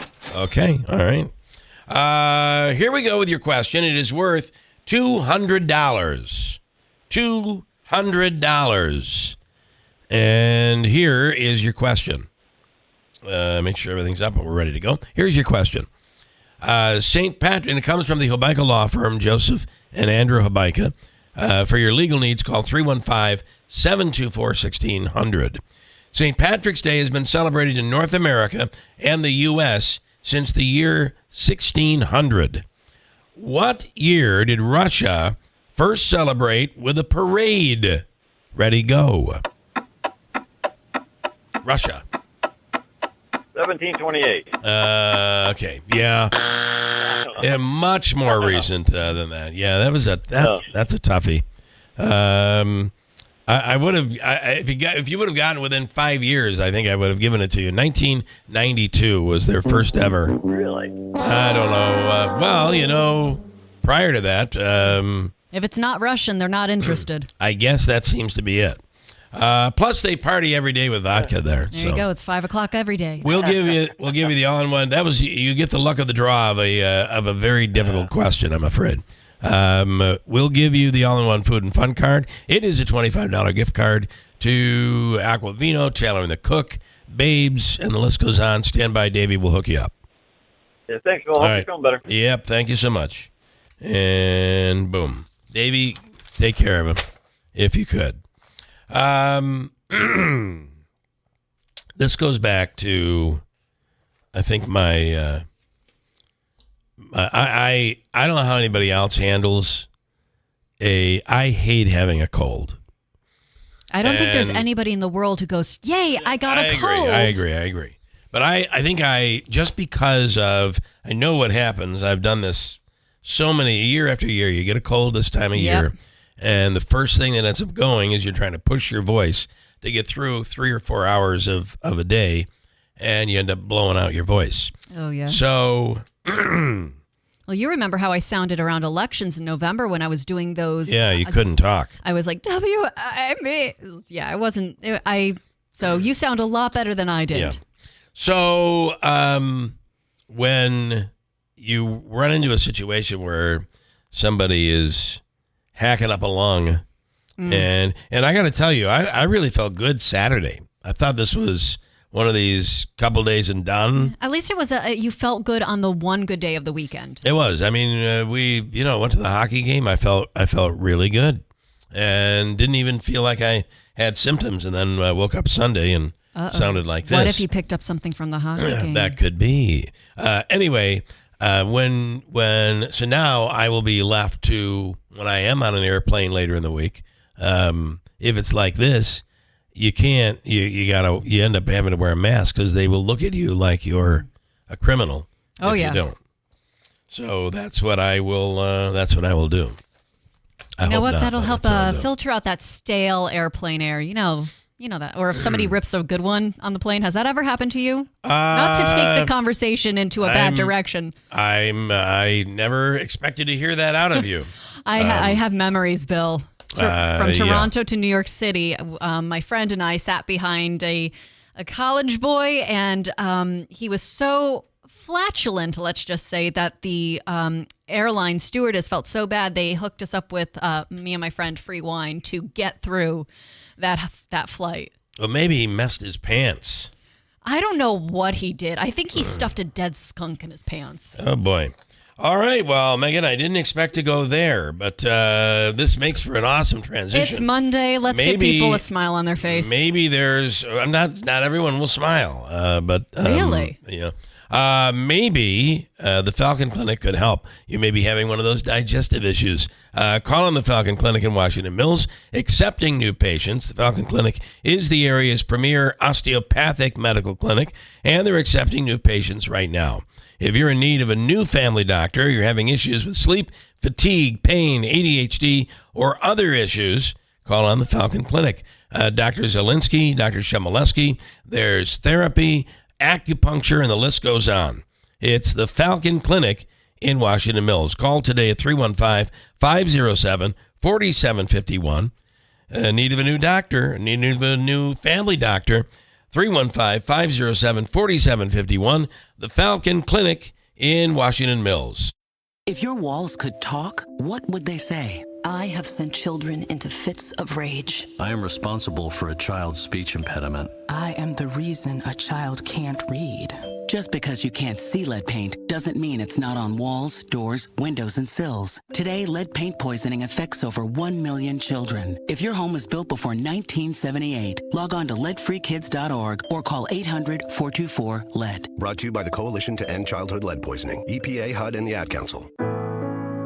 I wasn't prepared to be a caregiver to Mom, but a little over a year ago, we realized she couldn't take care of herself without our help. And well, how could I not be there for her? I had no idea how hard it would be, and just what I would need to know. Things I never thought of, like how to improve her mood, and even for me, ways to stay positive. Luckily, I found the Caregiving Resource Center from AARP. It had articles about the basics that got me started, but also information about the hurdles I was facing in this new role. I could even connect with experts and hear from others who had been in my place. I know this road we're on isn't an easy one, but I'm really happy to have the extra help for her and for me. Caregiving Resource Center at aarp.org/caregiving. Articles, tips, and tools to help you both care for your loved one and care for yourself. This message is brought to you by AARP and the Ad Council. Are you looking to hire someone with proven world-class job skills? Well, there are some very qualified candidates out there, America's wounded warriors. These men and women are eager to get back to life at home and a good job, which is why Wounded Warrior Project developed the Warriors to Work program. It helps wounded warriors translate their military job experience to the civilian workplace. To hire a proven professional, contact Wounded Warrior Project at findwwp.org. Welcome home the brave. Well, I finally did it. I opened a 401k. What? Why? Just wait for the inheritance. We've definitely got a rich uncle somewhere. We're one call away from the winner's circle at the Derby, dinners with multiple forks, a vacation home in the country, using summer as a verb. You don't actually think that, do you? When it comes to financial stability, don't get left behind. Get tools and tips for saving at feedthepig.org. This message brought to you by the American Institute of CPAs and the Ad Council. This is Keeler in the Morning. WIBX 950 and 92.3 FM. Keeler. All right, we told you we're going to be talking a little bit about Herkimer, and Rich is on the line right now. Rich, good morning. Thank you. Rich goes as Mr. Nice Guy online on YouTube, has his own YouTube channel. Oftentimes, we'll go around taping. He's one of those guys on YouTube that will tape people. If you're on public property, you can videotape someone. If you're doing it from public property, and he's been to many places where people say you can't tape here, and really he has the right to do it. Rich, good morning. Thanks for coming on. Hey, good morning, Bill. How are you today? Good. And one of those areas where you got into an altercation was when you were taping the village town. Was it the town crew or the village crew? Was it the water? Was it the water supervisor there? That was the village. Yeah, that was the village. Okay. Yeah. So, and they, at one point, you get into situations where it can become physical, but it is your constitutional right, and you demonstrate that. You're also an animal control person, right? Oh, yes. I used to do dogs and cats for the villages and the different townships. So I've worked for a lot of these municipalities that I actually go out to now and educate their officers and their townfolk. Okay. So right now, and I'm not sure this has really hit the news, although you have covered it. You have on your YouTube channel. Bill. I'm not afraid to cover the stuff that the news won't cover. Well, you know how that goes, Bill. I do. So explain what is going on right now in Herkimer. So we have a situation where back in June, some scrap was taken back to a local scrap dealer, and the town supervisor allegedly used his trucks and allegedly had the $1,200 $1,200 in scraps. Yeah, putting his name, using two town employees while they were on the books. To unload it? No, to actually take it back, get the check, and return the check back to the town. So this is what should have happened. What should have happened was town trucks were used, town employees were used, and then the check gets made back out to the town so it can be put in a general fund. Now, that didn't happen here. Now, has this happened more than once? So here's the deal. This person has been the town supervisor or the town highway superintendent for 2 years. It would be crazy to think that in 2 years working for a township that you would not bring back scrap. So I have gone and requested with FOIL requests through the town. I would like to see the receipts that were actually made out to the town in this last 2 years to say that, yes, the scrap was taken back and it was put into the general fund. So far, they've not been able to provide me with that. Now, you have confirmed there is an investigation by state police. I have, yes.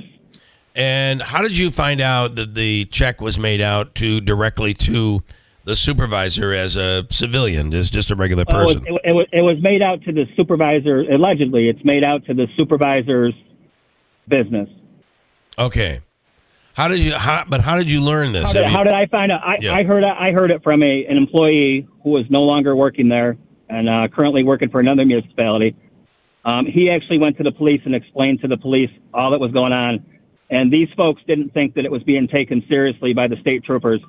So they got me involved so I could put a little bit of light on it here and hopefully make it so, if it's alleged what happened here, if this is actually what happened and it's confirmed, then this man has no business working for the town of Herkimer. So here's what we have learned is that it is there is an investigation, but it is not the town supervisor. That the pieces that you may be putting together have some truth, but it is not the person that you think it is. And like I said, everything is alleged, and it is. I will tell you that while these other two employees that took this scrap back are working for this town's highway superintendent, they are being pressured also, I'm sure. Well, all I'm saying is the whistleblower. Okay. But what I'm saying, though, is you have no evidence that you don't have any physical evidence. You don't have any physical evidence that a check was made out. And what I don't want to do is cast a negative shadow on the town supervisor when he may be completely innocent in this situation. Absolutely. Right, and I understand the word alleged. I do understand the word alleged. I understand that, but at the same time, you don't want to bring someone into it. It's just not. It's not cool. But we're told. I've been told there is an investigation, but that you may have the wrong person. Well, what I've also been told is the initial whistleblower is being considered as a scapegoat here. And there's other people involved in this too that may be pressured to make it look like it's them. Okay, well, everybody's going to have a story, but absolutely. I think until we know, and this development that I know you've dug in on this and you've been making these accusations. However, I just want to make sure we're not accusing the wrong person here. I don't believe we are. Well, my sources are telling me that we are. So I just want to give you that. And because you could be, it's possible. You don't have any physical evidence pointing the finger at this person at this point. I have a couple of receipts, yeah. That are in his name? No, not his name. That's my point. Business name. I understand that, but I'm just saying you don't have anything that points directly to him. So I would be careful. However, we do know something's going on. We do know that if there's scrap metal that has been collected by the town or by a village, and it's then taken back. That money needs to go to the town or the village, to the municipality. It should never go through another company or through another person. And I believe that's what's being currently investigated. So, I agree. We reached out to the mayor, and we hope to talk to the mayor about the issue and find out what. Although this is the town, right? Yes, this is the town. You'd be reaching out to Dominic Frank, the supervisor. Yep. That's who we will be talking to later today. So let's see what comes out of all of this. Anything? So when you talk to Dominic, ask him how seriously he's taking this, and if it is the person that I'm saying that it is that person going to be released if it's not a felony? I've heard that if it's not a felony, we're not getting rid of this guy. Okay. Well, and I would ask you, if it isn't the person that you're saying it is, how do you handle that? Well, I mean, it's pretty obvious with the check that I'm looking at here. Okay, all right. Let's see where it all goes. I find you're doing your independent investigation. There's a lot of these that are online today, but sometimes I fear that things slip through the cracks and we make assumptions that sometimes aren't necessarily fair. And I don't want to be dragging somebody through the mud that shouldn't be dragged through the mud. No, I haven't mentioned any names on here, Bill. Well, you don't need to mention a name. I mean, we mentioned the position. That's all you need to really imply. But I would just be careful. Let us dig a little further, and we will let you know what we find out. All right, I appreciate you. All right, thanks so much. That is Rich. Mm-hmm. You can search for his. I mean, you're a journalism major. Until you have any, you may have a hunch, but a hunch just is not enough. No, it's trust and verify. That has been the mantra that has kept me going all these years, because yes, you could trust your gut, but you have to verify your gut. Got a break. It's 7:56 at WIBX. From the Stanley Theater Studio, WIBX Utica, Rome, W295EI, WIBX 950 and 92.3 FM, a Town Square media station. Well, I finally did it. I opened a 401k. What? Why? Just wait for the inheritance. We've definitely got a rich uncle somewhere. We're one call away from the winner's circle at the Derby, dinners with multiple forks, a vacation home in the country, using summer as a verb. You don't actually think that, do you? When it comes to financial stability, don't get left behind. Get tools and tips for saving at feedthepig.org. This message brought to you by the American Institute of CPAs and the Ad Council. I started my adventure as an aerospace medical technician. Flight medic in the Air Force Reserve. Satellite system operator. As a space systems operator. And I'm a pilot for the Air Force Thunderbirds demonstration team. We deliver the world's timeliest environmental intelligence data. Flying to Afghanistan, bringing wounded warriors back to Germany. We take care of injured personnel on a daily basis. And then flying them from Germany back to the States. As a member of the Thunderbirds, I get to be a part of a team that passes on the message of the United States Air Force Reserve to the U.S. and the world. It's a very exciting career. One of the greatest things about the Air Force Reserve is all the different opportunities. The training in the Air Force Reserve is second to none. It gave me the opportunity to go to college. The Air Force Reserve actually paid for my education, which allowed me to commission. It was definitely a bonus. Probably the most exciting thing I've done is support humanitarian relief operations in places like Haiti. The Reserve gave me the opportunity to learn something totally different from what I did. Being able to travel. I enjoy the getaways that I get, and I enjoy the camaraderie and fellowship I share with all my unit mates. We're really close-knit, we're unique, and the Air Force Reserve gave me all those opportunities, and then even more. Start your adventure in the Air Force Reserve. What have you done for your marriage today? For every couple, it's a little different. I sent my husband a love email. We're going to the museums as a family. What have I done for my marriage today? I suppose I didn't yell at him for anything at all. I made my wife laugh. That's a big plus for a marriage. Keep her laughing. What have you done for your marriage today? Make a change for the better. Need help? Go to foryourmarriage.org. A message from the Catholic Communication Campaign. WIBX. This is Keeler. WIBX 950 and 92.3 FM. Now back to the Keeler Show. And portions of the program brought to you by Steve Ponte Mazda. New year, new Mazda sales event continues. They've increased their inventory with over 150 new Mazdas available. Save on a new Mazda lease or enjoy 0.9% APR financing.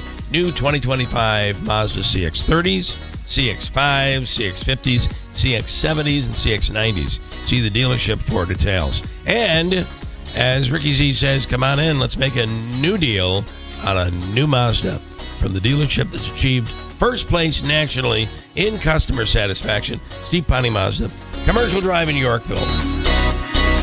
And the official coffee of the Keeler in the Morning radio program is Daylight Donuts. You know that drive-through, you're in, you're out, and you're on your way. Every single day, that drive-through is lightning fast. And at Daylight Donuts, donuts are made there fresh every day, and the coffee is Seattle's best. Breakfast sandwiches, the best coffee before you know it. Iced coffee will be in high demand. Daylight Donuts in the village of New Hartford. All right, coming up, top of the hour, it's news. Then we'll talk to Katie Iello next hour. Oh, I'm going to the top. And then we'll talk to Katie Iello next hour on the Utica Common Council vote on Friday. WIBX Utica Rome, it's 8 o'clock. 40 deaths in 7 states. I'm Dave Anthony, Fox News. After storms full of tornadoes ripped across the South and Midwest over the weekend, this man in Alabama says he's lucky he got out of his house just in time. A few minutes after we left and got up there that it hit, and it just destroyed it. Fox Weather's Robert Ray is in Tylertown, Mississippi. It's been a weekend of weather hell, tornadoes that have ripped apart so many communities as the frost sits here this morning on this debris field, and it is nasty. Multiple people have died here in Tylertown, and National Weather Service is assessing as people are mourning the death of loved ones and trying to understand what just happened with the amount of twisters that moved through so many communities. President Trump keeps pushing for an end to the war in Ukraine, which has agreed to a ceasefire, but Russia has not yet. Tomorrow, President Trump's going to be looking for some concessions from Russia on his call with Putin. A lot of work's been done over the weekend. It's still not clear if Putin is moving toward a ceasefire or if this is a stall tactic, especially after a European intelligence service uncovered a document prepared for the Kremlin by a group close to the FSB, reportedly, laying out ways that Putin should delay while continuing to dismantle Ukraine. Fox's Jackie Heinrich at the White House, where after midnight, President Trump posted on Truth Social some Biden pardons are null and void, claiming they were signed by AutoPen and the president didn't even know about them at the time. Those were preemptive pardons to shield members of the House committee from Trump retribution after they had investigated the president after the January 6th Capitol riot. President Trump also thanks El Salvador for accepting deported illegal immigrants. I can tell you this, these were bad people. That was a bad group of, as I say, hombres. Now, the deportations were challenged in court. A federal judge ordered them halted, but the Trump administration ignored that, saying the planes were already in international airspace. America's listening to Fox News. You've likely heard about Relief Factor and how so many people enjoy a better, more pain-free life because of it. If you're dealing with everyday pain, it makes sense you'd want to try it first. Well, Relief Factor makes that pretty pain-free too, with their 3-week quick start for just $19.95. An easy, affordable way to see how it could literally change your life. Relief Factor is a daily supplement that fights pain naturally, developed by doctors. Relief Factor doesn't just mask pain temporarily, it helps reduce or eliminate pain. In fact, the longer you take it, the more effective it is. Trying it couldn't be easier with their 3-week quick start for only $19.95. That's less than $1 a day. And it just takes a phone call. 1-800-4-RELIEF. That's 1-800-4-RELIEF. Wherever you're having pain, every day you feel better is a day you live better. Try Relief Factor's 3-week quick start today. Visit ReliefFactor.com or call 1-800-4-RELIEF. That's 1-800-4-RELIEF. President Trump's approval rating is at the highest level it's been. In an NBC News poll, 47% support the job he's doing in his second term, though 51% still disapprove. Democrats fare far worse, hitting an all-time low in the NBC News poll. Just 27% of registered voters have a favorable view of the party, and some Democrats are unhappy with their Senate colleagues after Minority Leader Chuck Schumer and 9 others joined Republicans voting for a House GOP-written funding bill Friday to avert a government shutdown. The continuing resolution was signed by President Trump Saturday to keep government running for the next 6 months. Senator Schumer's yes vote, along with 9 other Democrats, helped it happen and angered Democrats who urged opposition. Massachusetts Democratic Congressman Jake Auchincloss said on Fox News Sunday his party needs every opportunity to show how we would govern if we were given power. And voting for a bill that further empowers Trump to tank the economy and threaten our allies and take away benefits from veterans is not a good way of doing that. Many House Democrats are saying it may be time for change for Schumer's New York Senate seat. Gernal Scott, Fox News. That NBC poll also shows uneasiness about the economy. Only about 1 in 5 surveyed rated excellent or good. In this hour, we'll get an update gauging how much Americans are spending with a retail sales report.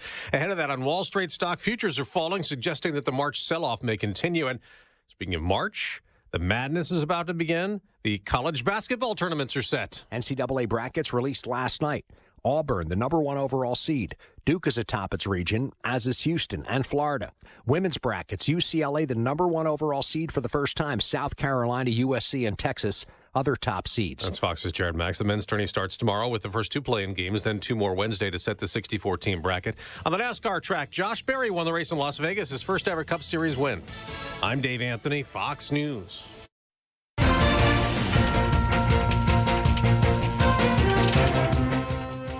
Good morning. WIBX 950 AM 92.3 FM news time is 8:05.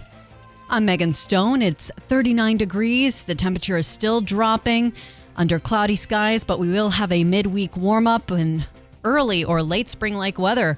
Your full weather forecast is coming up next. An Oneida County probation officer has been arrested for official misconduct. The Oneida County Sheriff's Office said they were notified of an investigation into the officer on January 2nd. The Sheriff's Office said the officer, 61-year-old Christina Greiner, hired an individual that was on probation and under her direct supervision to perform concrete work at her home.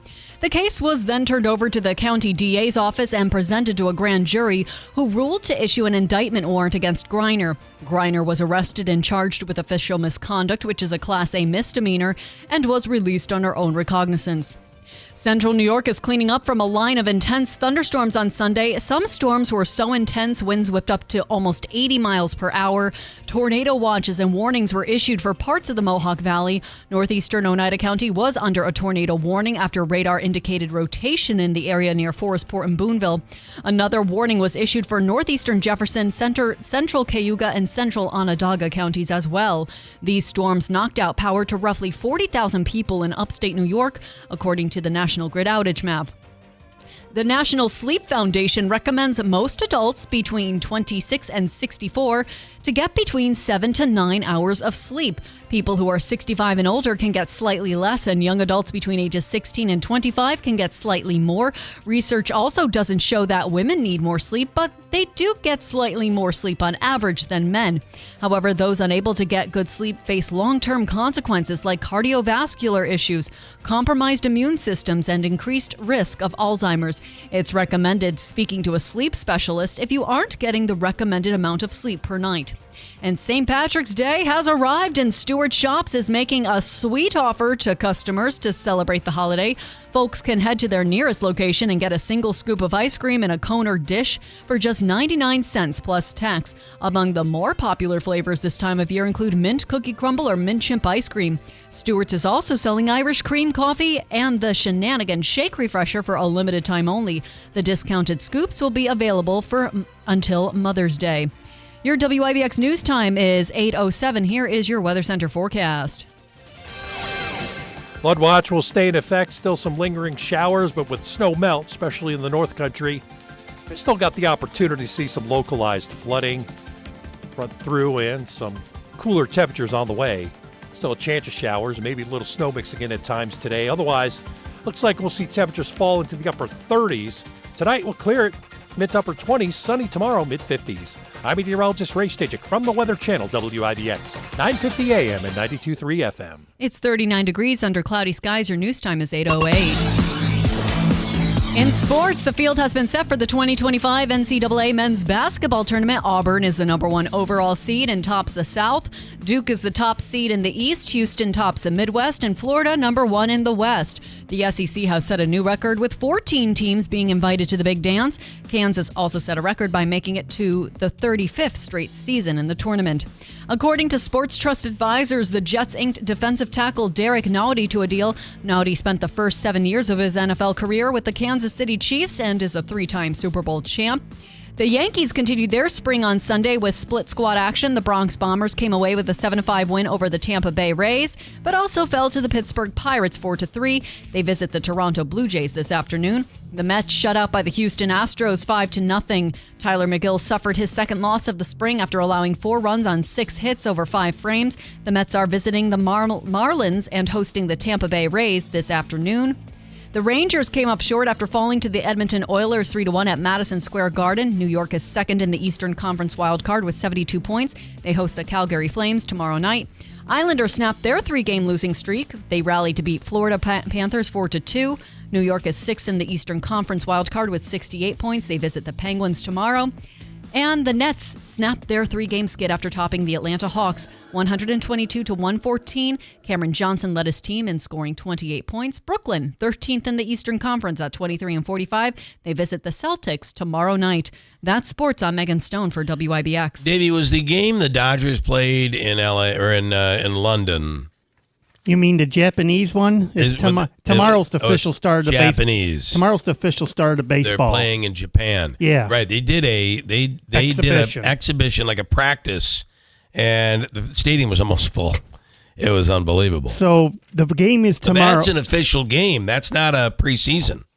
The official game is tomorrow. Yeah, the Dodgers and the Cubs. Yeah, at 6 o'clock on Fox while we're on the air. That kicks off Major League Baseball on Fox tomorrow. And then Wednesday they play on FS1 at 6 o'clock. We won't start. The Yankees and Mets won't get started till the end of the month. 27th when the Mets. Okay. I don't care about the Mets. I know you don't. Start on the 27th. Yeah, but I know you're dying to watch Soto hit the. Did you see what happened with Soto the other day? Yes, I did. That was pretty cool. Yeah. You had to be like, man, I bet you deep down, you and Tony Pacini were wishing he was a Yankee, and he did that as a Yankee. So some heckling fan yelling at him, telling him he's nothing. Soto responds by staring the guy down and hitting the ball out of the park. Yep. There you go. I love it. Someone on YouTube was complaining that we didn't mention anything about NASCAR. Christopher Bell was going for 4 straight wins. Unfortunately, he didn't win. Josh Berry ended up winning the race at Las Vegas yesterday. And then golf? And golf, it's come down to Rory and J.J. Spawn in a 3-hole playoff for the Players' Championship, 16, 17, 18. That is going to be on at 9 o'clock. Today. All right. And then Pioneers and Hamilton over the weekend, Continentals. Both teams winning, advancing in the NCAA tournament. Both will play on, I believe, Hamilton plays Hamilton is in the afternoon too. They'll play at Curry College, and the Pioneers will play at home 1 p.m. at the Adirondack Bank Center this Saturday. Utica plays at 1, Hamilton plays at 3. I'm looking at the official schedule right here. Yeah, they're both afternoon games. Utica plays St. Norbert State, 1 o'clock. And Curry will be hosting Hamilton. Curry is the number 1 seed in the tournament. All right. Also want to tell you, congratulations to both Herkimer and MV on their championship basketball game yesterday in the NJCAA men's basketball championship. MVCC wins. They are national champions. And Coach Fuller is going to be coming up later in the program during this hour. All right. A lot of stuff to get to right now. I want to tell you, I had a chance inside. My wife was complaining that you used to be able to, when you had a ring break or your diamond, maybe it looked like you were worried it was going to fall out, or you had to have a repair. Yes. There were jewelers in town, and that has changed. But I can tell you, at Steve Lennon and Company Jewelers on Genesee Street in New Hartford, they have jewelers on premises.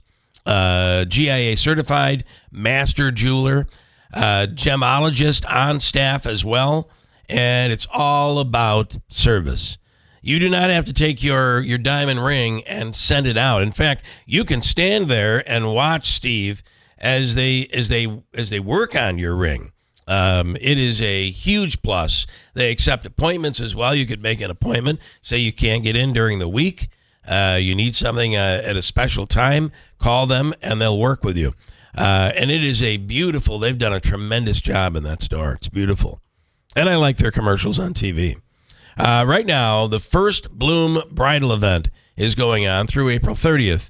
Buy one, get one free when it comes to wedding bands. 30% off all engagement ring settings.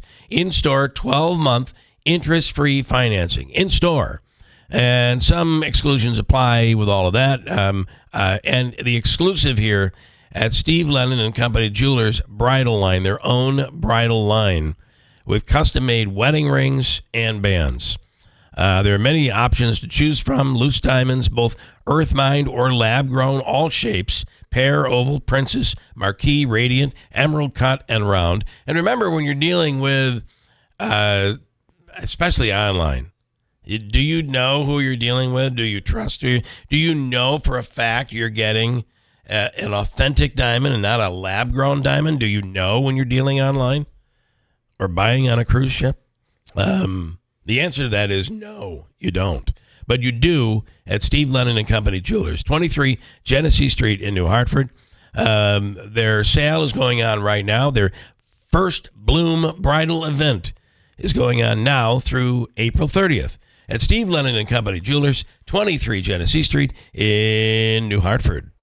Think you know history? Think again.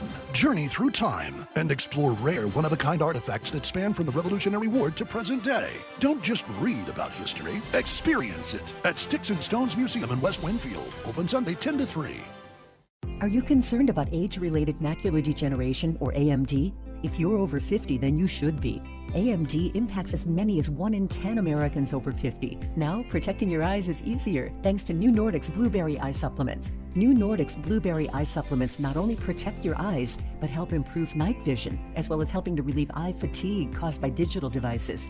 Enjoy healthy vision with New Nordic's Blueberry Eye Supplements. Available now at Amazon.com or NewNordicUSA.com. Uncertainty, the unknown. These can be some of the greatest fears people face. There is a chance for a life of greater certainty that the Rome Rescue Mission provides. We call it a hand up, not a handout.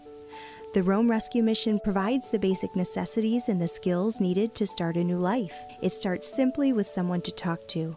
Knowing that someone cares. The Rome Rescue Mission strives to meet basic needs, food, shelter, and clothing, but more importantly, provides emotional and spiritual support. The Rome Rescue Mission helps people start a new and promising life. Being in need is not a choice. Helping is. An unlimited future starts at the Rome Rescue Mission through your generous support. Make a difference and donate now. RomeMission.org. That's RomeMission.org. Rome Rescue Mission. A hand up, not a handout.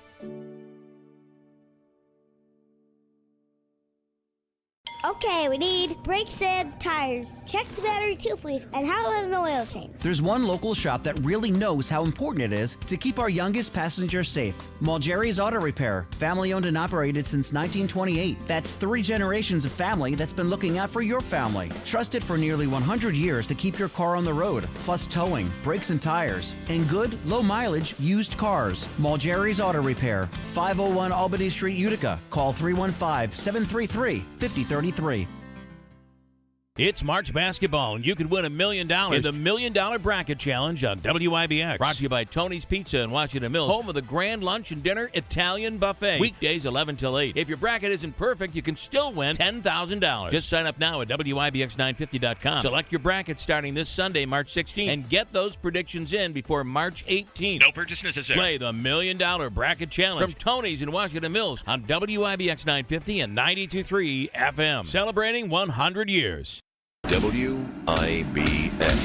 This is Keeler. WIBX 950 and 92.3 FM. Now back to the Keeler Show. Mike this morning asking, is this something new the Yankees are doing where they split their squad and they play 2 games in a day? And I don't think it's new, right? They've been doing it for quite a few years. Yeah, they take... And it's not just the Yankees. It's all major league teams. The Mets do it. The Yankees take half of their best players and their minor leaguers, go to one site, and the other half stay in Tampa or wherever they are. Listen, that is why I'm telling you that, and you have somebody at the door. That's why, listen, before you go to get them, it's nice out. It's not that cold. Oh, you're gone. Oh, okay. There goes Davey, there he goes. running like Sonic the Hedgehog. We do not wait. We do not allow people to wait at the front door, apparently. Okay. This is why when I think people get all up in arms about, the Yankees, they lost again in preseason. It means zero. Doesn't have any effect. Yeah. Here's Scott in Kirkville. Scott, do you agree with that? It means... I can't even believe people bet preseason baseball. If it makes them money. Hi, Scott. Can you hear me, or am I talking? You don't have them clicked in, Bill. Oh, I don't. Oh, I thought I heard some. There you go. I heard the bell. It sounded like the bell for a play. I can tell coming out third round. I took so many pills this morning. Uh-oh. It is a wonder I'm not really slurring my words. Does RFK know about this or what? I don't know. Well, I already have to take a bunch anyway. But then I'm adding, the cough stuff and the whatever. Yeah, Sudafed and all that stuff. Trying to. Oh, you got a COVID? What do you got? I believe it's leprosy. Where I don't know what I have today. But it's not. I can say it's not COVID. That's I guess a positive. It's not the flu. It's just your common normal bad cold, which is a lot of fun. Those respiratory bugs. It's your normal 70-degree drop to 30-degree. You're probably right. Cold. How quickly did this happen? I mean, Ray Stasiak, meteorologist Ray Stasiak, talking about it earlier this morning. It was. I mean, just think about it. Friday was really a nice day here. The previous Friday, we were dealing with whiteouts and snow. You couldn't see your hand in front of you. And just like that. Exactly. Yeah. Well, that's what Sheriff Mashel said. He was standing next to one of his buddies and he couldn't see them. Could not see. Yeah. We lost power in Kirkville in the Bridgeport area for about 4 hours last night. And the funny part, it wasn't the first band that did it. That's when the wind was blowing and howling. And I'm going, here we go. And I said, great. We got over. All of a sudden, the second band came and it was lighter. And all of a sudden, all the lights went out. Of course, during Selection Sunday, it couldn't happen to siesta to the dress. They had to be during Selection Sunday. Right. It just feels like it was targeted, wasn't it? It was targeted. In fact, you lost 10 minutes because They broke in with the tornado warnings about 6:10. Oh my God! Oh yeah. And I'm waiting for the Gonzaga, and it just came back before they announced where Gonzaga was playing. It was like one right after another. They kept. You couldn't even get through. It would. Exactly. They'd come back, and another one would hit. That was exactly. Fun. Yeah. But I wanted to call and publicly wish producer Dave a happy birthday. Thank you, Scott. Thank you. He is 50. I understand. 50. Yep. Big 50. Yeah. I understand that Jeff's thinking about popping out of the cake face shaped like a FedEx truck. Is that true or not? Or? Okay, I know. You never know. No? You never know. And the choice is to sing Happy Birthday. It's up to Dave if he wants karaoke Andrew or a replay of Marilyn Monroe singing to the Happy Birthday to the President Kennedy. Where you can go AI and just put Davey instead of the President Kennedy there. So that's your choice. Okay. I've been complaining to him for the last week about being 50, haven't I? Well. Yeah. It was like he wanted everybody to know what age he was turning. I'd rather be 50 than 51 or 49. So 50, make it last, and it sounds special. They even have a card that says 50. Scott, how old are you? You got to be over. Yeah, I'm in the back nine, and we're not talking about your golf game. Okay, I'm basically in the late 60s. And you're late 60s. Well, you don't look late 60s. Okay. Yeah. Well, I appreciate that, but it's just it's funny. And we were just talking. My girlfriend and I were talking about how we were trying to figure out where we were last week, because things are flying, and it seems to be flying at the end. But when you're 18 and want to be 21, everything seems to be slow, because once you get 21, you get all the everything, all the perks and the rights and stuff like that. But that seems like those 3 years are slower than the last 10 years of your life. How did you? What are your thoughts on the SEC? Oh, geez, it's. I'm called. Davey's got me set for Wednesday. Look at the actual games. All right, don't give up anything. My personal stuff is no league. I don't care how good you are, because once you get in the league, you're going to play each other. So have all these quad wins, because this is the old days where the ACC had a good Virginia, Duke, and North Carolina, and maybe throw in a Notre Dame, because if you play them in conference, you get credit for losing. And it seems to me, all these teams, they have losing records in the Southeast Conference Dinner, got credit for losing to quad ones. And I'll be honest with you, I was shocked to see North Carolina from the ACC. And that's what Davey said. You have one win all year against 12 teams from quad ones. And I really have thought Indiana might sneak in at the end, and maybe Ohio State. Yeah. And I find that ironic, and don't call me a conspiracy theory, but nobody watches usually the playing games unless you have a little wager on them. Right. It's amazing Carolina's playing on Tuesday. It might be the highest rated True TV show probably ever in True history, outside O.J. Simpson. Okay. All right. Well, I'm going to let you save your intellect for Wednesday. We had a good conference thing, playing the second half overs, because a lot of following, and so we'll hopefully we continue in the tournament stuff. I gotta tell you, we have on our website. I know you're not a big web guy, but on our website, stay far away from me, because. Yeah, stay far away. On our website, Tony's Pizzeria, home of the amazing Italian buffet, 11 a.m. till 8 p.m., right?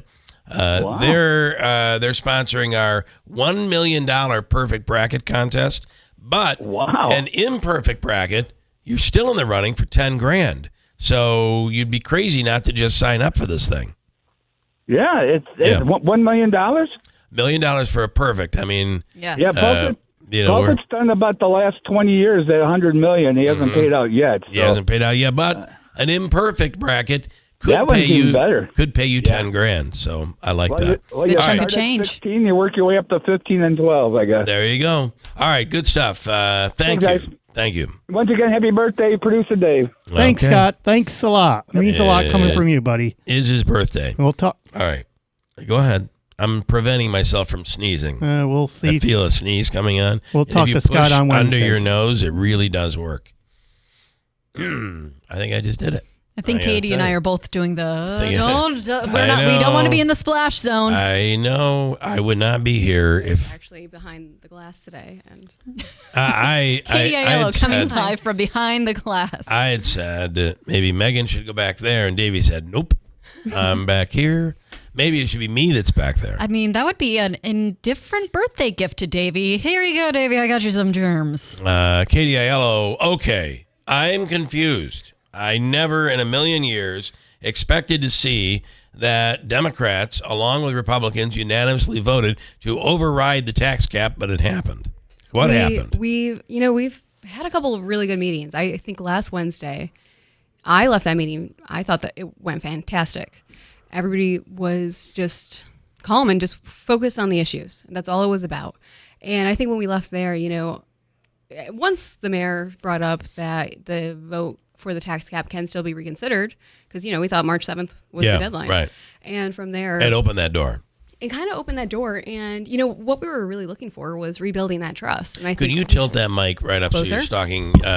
right on it? Pick it up just a little bit. Yeah, there you go. Oh, so it's under, yep. Yeah, so you're talking right into Are we there? Yep, okay. I got you. And I think what we saw... I want you to get the ultimate impact of the germs on that mic screen. Appreciate it. Mm-hmm. It's good to be here today. I forgot to tell you that.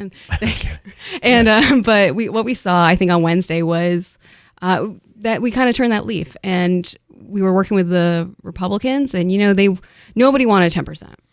Everybody was pretty much against that from the beginning. Republicans and Democrats. Yeah, completely. Yeah. I think the Republicans were a lot more comfortable around that 4%. The Democrats definitely wanted lower, but I think if we can agree to this 3.4% max, that's going to help change the course of a lot of this conversation. Joe Beatus said he feels it will be hard to get down to 3.4, but feels it can be done. Also feels that this is kicking the can down the road. What do you think? I'm a lot more optimistic than he is on that front. We did get this down to 5.85%, and we still have, what is it here? Another 4.8% of amendments in committee. They don't all have to be voted on. I know there's other ones coming, but we are looking at that, like police. There were those extra police positions. The budget director acknowledged, and I think it was. These were added as part of a grant, right? They were through, the sunset, through the ARPA that we use for. But the question was, do you keep them, or are you going to be in a position where you're going to have to get rid of them? Well, unfortunately, the sunset already happened. So that was December 31st. And that's when this budget was made. They probably started it in December when these positions didn't transition out yet. So thankfully, that's $360,000 of savings right off the bat. I know some other colleagues still have questions on it, but I'm hopeful, with the deputy chief at Noonan and budget director, we can get there. But overall, I think where we go from here is a good template for what we could work on and continue to work on as a council working together. Okay, so you get past this, and ultimately, what you really need is for the income, the city be generating more money, and the hope was that was going to be down and around the hospital. But I don't think that the things are completely done there at this point. There are some housing projects that are around. Nice housing, by the way. I think that'll help with people downtown as well. I have to say, my business just thrives anytime Nexus has an event. That Nexus one was is enormous. Immediate impact. So things like that. And that's where, my people district, are walking around. And what about the Bowers thing, though? I mean, that stretch up by the Stanley, everything looks so good for the St. Patrick's Day Parade. Downtown looked so good, and then you see that. Yeah. And what an eyesore. I saw the guys meeting with a couple people actually interested in renting those spots. So that was about a month ago, and hopefully there's some headway there.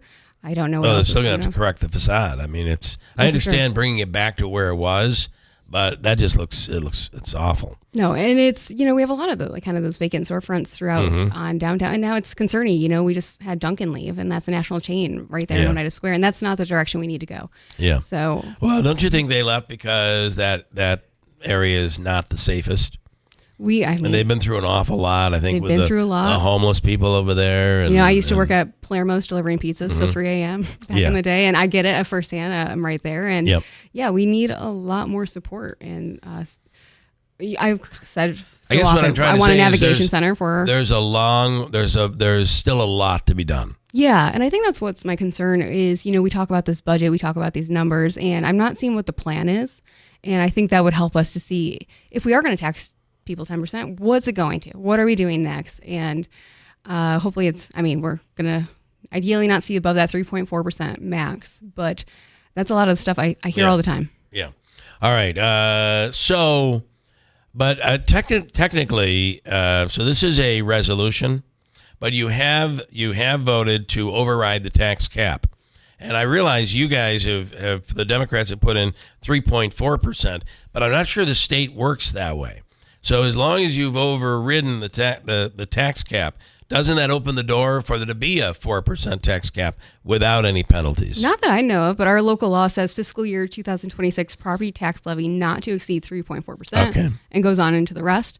So we could get into the legal arguments, but I don't think we're going to have to get there. I think the council, if we want to work together, let's keep that going. Would you say that this really was Democrats and Republicans, the council working together? Yeah, I think we saw the writing on the wall and said, okay, what do we have to do to get to a number that's going to be okay for taxpayers? Okay. And a lot of the amendments still, we cut overtime in, I think it was the parks, but the wages went up. And they still are within that window of what they always have for that department. And we weren't really making massive cuts. And I've talked about the fire department line. That's still $50,000 more with their overtime than what they have currently. So these did the Republicans go with the 6-month stay on raises? I finally finished typing all those up. I'll be introducing those today. Oh, that's not been introduced and yet, we still have quite a few coming in of amendments. Like I said, we're down to 5.8. What did they present that you agree with? Well, here's the thing. So seeing this 3.4, there are things it was all 9-0 for the first 31 amendments until mine was the 32nd and it was 5-4. But there are ones that I voted for I don't support and believe in a ton, but if the goal's 3.4% or lower. Well, it's give and take, right? That's that's what I'm hoping to see from, I think, my colleagues a little bit more with our amendments, especially when I have the budget director and the police saying, yes, 165 is the cap of the complement. Mm-hmm. Hopefully they can just work with them on that. Okay. But one of the things was judgments and settlements. I don't love cutting those law department costs because the city does need them. Yeah. But in the spirit of, if we can keep working together, I think we will figure out the solutions we need. Okay. Anything else you want people to know? Tuesday, Wednesday, Thursday. We still have a long way to go, but come on out and this, like I said, this could be the template. Hopefully it's the start of a new page here. Okay. But we'll see where everybody goes. I never saw it coming. Saw it coming. So congratulations. Thank you on so that. much. All right, Katie Iello, we appreciate it. Thank you. And feel better. Thank you. I will, and just run right by me. Don't get even close. Hold your breath. I'll probably try to do that. All right, stand by. Megan updates the news coming up at WIBX. Mattress Express's closeout sale on brand new leftover inventory and floor models. Right now, buy a king or queen and get a free adjustable base. Take up to 5 years to pay with no money down for qualified buyers and no credit check payment plans available as well. Ferris Commercial Mowers set the bar with racing-inspired patented full suspension and integrated cutting decks so you can go faster, cut better, and not get beat up. Ferris Experience Suspension. Take advantage of the best financing and prices of the year. Visit us at whitesfarmsupply.com. We're the power in power equipment. White's Farm Supply. This is Anthony Constantino, CEO of Sticker Mule. I'm a proud Trump supporter, running for Congress for the seat being vacated by Elise Stefanik. I built a successful internet company with nearly 1,000 people in upstate New York. However, much of upstate New York suffers from lack of access to high-speed internet that's necessary to build great companies and enable high-paying remote jobs. In fact, much of our district lacks access to strong, dependable cell phone service too. Of course, we must have both for public safety and to grow the economy. When elected to Congress, I will work quickly with President Trump to fix this problem.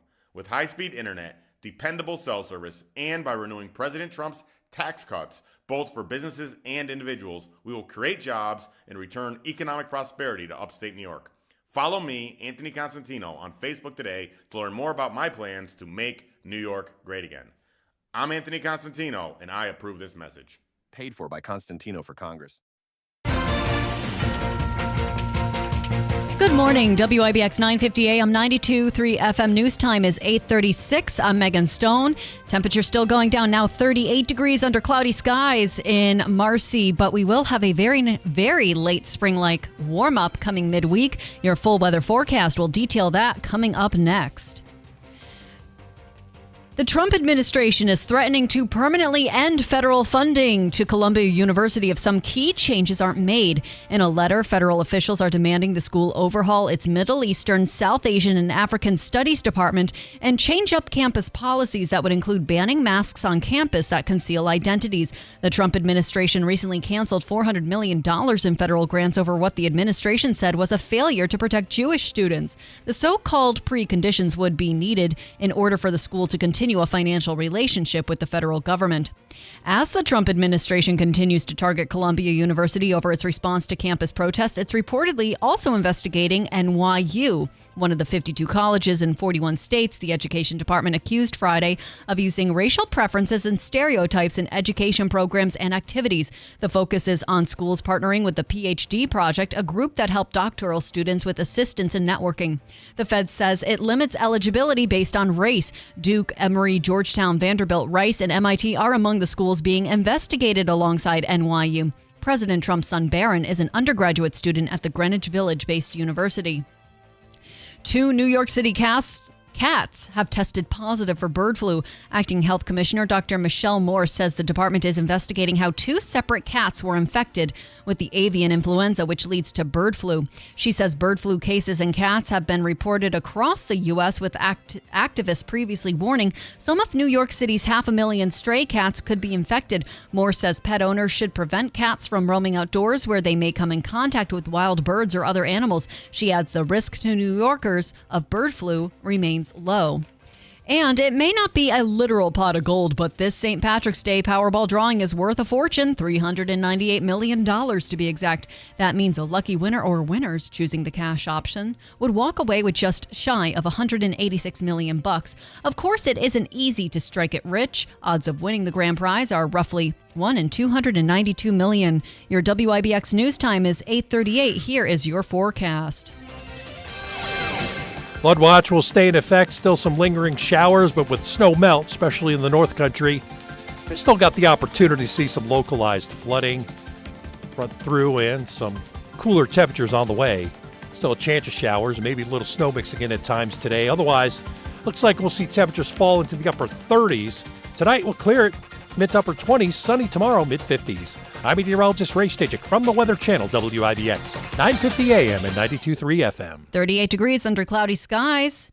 Your WIBX news time, 8:39. I'm Megan Stone. Coming up, we'll talk to Tanya J from Fox News Radio, who's focusing in on today, St. Patrick's Day, the luck of the Irish, and of course Davey's birthday at age 50. This day today, pretty cool. We'll break. Tanya coming up next to WIBX. You work hard for a living here in the Mohawk Valley. You make a difference. You leave your mark. You deserve a financial advisor who works hard for you. Local, prudent, and trustworthy. Van Meter & Van Meter are your full-service financial professionals. I'm Chris Van Meter, and I've spent my life helping people with financial planning, investing for the future, managing their wealth, planning their taxes, thinking about their legacy. And I'm Dave Van Meter. Our team offers you the deep bench of financial professionals you deserve. We have the education, the experience, and the tools to make a difference for your future. Visit us at VanMeterLLC.com. We're Van Meter & Van Meter. Call us at 315-823-9200 or visit us in Little Falls, Schuyler, or Palatine Bridge. Securities and advisory services offered through Cattery Grant & Company Incorporated, a registered investment advisor and member FINRA SIPC. Van Meter & Van Meter LLC and Cattery Grant & Company Incorporated are separate entities. Clearing out your home or commercial building, John's Cleanouts and Property Preservation will handle it for you. We handle residential or any size commercial property, before and after estate sale cleanouts, or any junk removal service. John's Cleanouts and Property Preservation is a 5-star rated and background checked business, providing service you can count on, and we're fully insured in the industry. Call John's Cleanouts and Property Preservation today and take the stress out of your mess.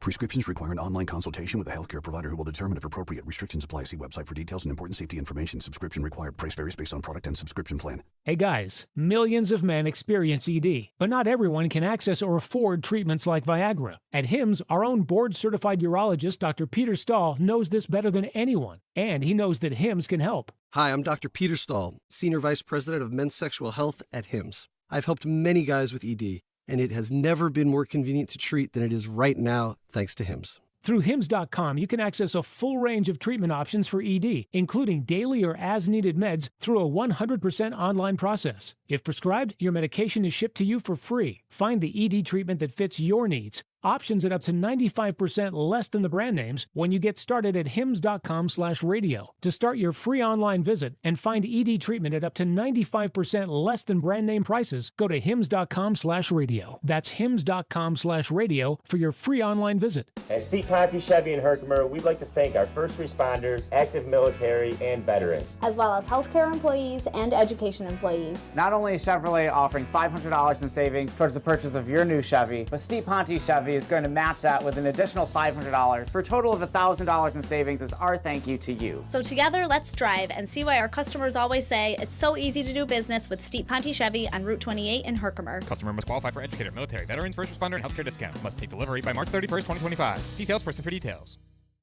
First News with Keeler in the morning on WIBX.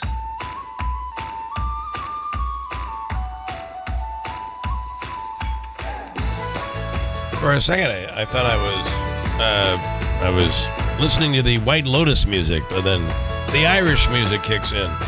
Ah, the luck of the Irish.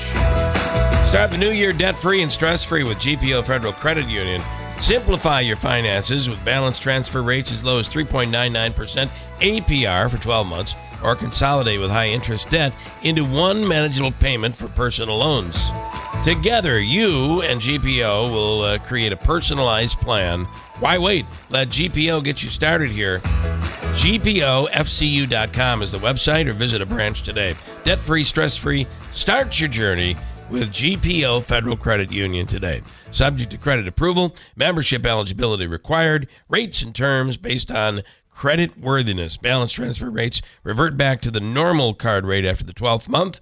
Contact GPO for more information. On the line right now, Tanya J. Powers from Fox News Radio. Good morning.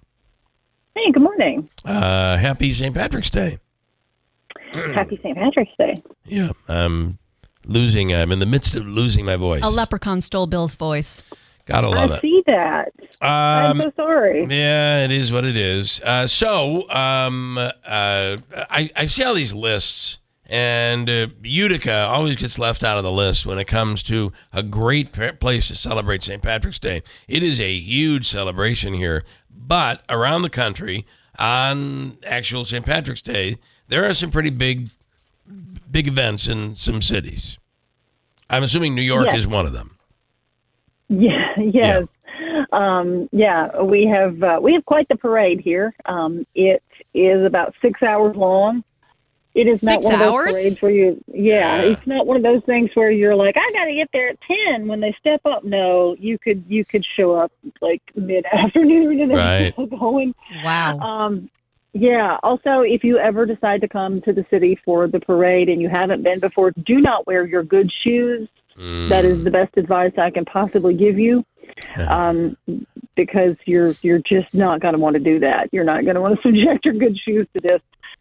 It is quite the scene. I've covered it at least a couple of times, and it is never a dull moment.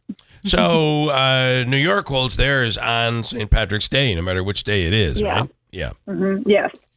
So yeah, and some cities do today. it like the Saturday before, or stuff like that. I know as far as there's a rankings that the Wallet Hub recently did. They looked at several criteria, and they did the best places in the U.S. to go for St. Patrick's. Boston was first on the list, which honestly didn't really surprise me. Yeah. I think the number 2 one on the list did, though. Reno, Nevada. Yeah, I saw the that. Leprechaun Crawl. Yeah, apparently that's number 2 on the list. And like I said, they have different criteria: the traditions, the cost, the safety and accessibility, the weather, the cost of a pint of Guinness. I'm guessing. Yeah. I don't know. Savannah, Georgia is number 3, which also didn't. I mean, I was kind of surprised Savannah wasn't number 2 because they have their St. Patrick's Day roots date back to like 1824, and they have apparently got the most bars per capita than any other city, which I thought New York would give them a run for their money, but apparently not. Wow, that is surprising. Well, you know, per capita, it could be a city of I don't know how many people are in Savannah, but you know what I mean. True. There you go. Yes. 20 bars could actually outdo New York City per capita. Yeah, they do have a they are very proud of their St. Patrick's tradition, and they go all out for St. Patrick's Day. And it's an awesome city, Savannah, Georgia. Yeah. All right, and where did New York rank on this? New York is actually number 7 down after Chicago, which is at number 6, which I was surprised Chicago was that far down. You know, with its river that's green and, you know, all the stuff that they have there that, you know, that's a big St. Patrick's Day, you know, city as well. We were in the, first of all, if you're in the city when there's a parade, good luck. Because you cannot cross over to the, you know, if you're on the east side, you can't get over to the west side. If you're on the west, you know, vice versa. The other thing I never realized, and I took all sorts of pictures because I really had never seen it before. The sanitation department in New York, it's like a military outfit. They have uniforms and the whole 9 yards. Yeah. It's quite an outfit. Yeah, and God bless those folks on St. Patrick's Day or think about shortly it. Thereafter, because it is just, I mean, the first time I ever covered St. Patrick's here in New York City, I had not been here, but maybe, I don't know if I'd been here a year, and they sent me over to cover the St. Patrick's Parade. I was like, yay, this will be fun. Yeah. I never in my life saw people that inebriated that early in the morning. I don't know when they started, but man, they were like by 10 o'clock. I was just like, wow, this is. You get flashbacks to being in college. Yeah. I was not. I mean, and I went to Ole Miss, so you know that is not a. Seeing people partying early in the morning is not strange for me because of that. But man, I'm telling you, they were taking it to a whole new level here. Yeah. You got to be. It's a marathon, not a sprint, guys. And I think that is why it's important to note when Tanya said, "Don't wear your good shoes." It's not your traditional day walking through New York City where you can step in something you don't want to step in. This seems to be. It's increased a little bit. Yeah. Like I said, it's not for your foot comfort. It is for other reasons. But yes, this is why I say that is something to watch for. Otherwise, it's a huge celebration. It's a big party, and people have a lot of fun. And you know, the bands and the parades are just, you know, everything is very festive. It's a lot of fun. Right. Yeah, that's my one piece of advice. Yeah, be careful with the shoes. All right, Tanya, as always, we appreciate it. Have a wonderful St. Patrick's Day. Thank you. You too. All right. Thanks so much. I want to keep it going right now. On the line is MVCC men's basketball coach Harley Fuller. These guys are national champions. Good morning, Coach. Good morning. Thanks so much for having me on. Well, you had a very festive St. Patrick's weekend. Yeah, it couldn't have been a better St. Patrick's Day for our group. So, you know, still really excited. Woke up with a big smile on my face this morning, and I don't think it's going to stop anytime soon here. Wow. So it is. This is a huge year for Mohawk Valley Community College. 2 national championships, right?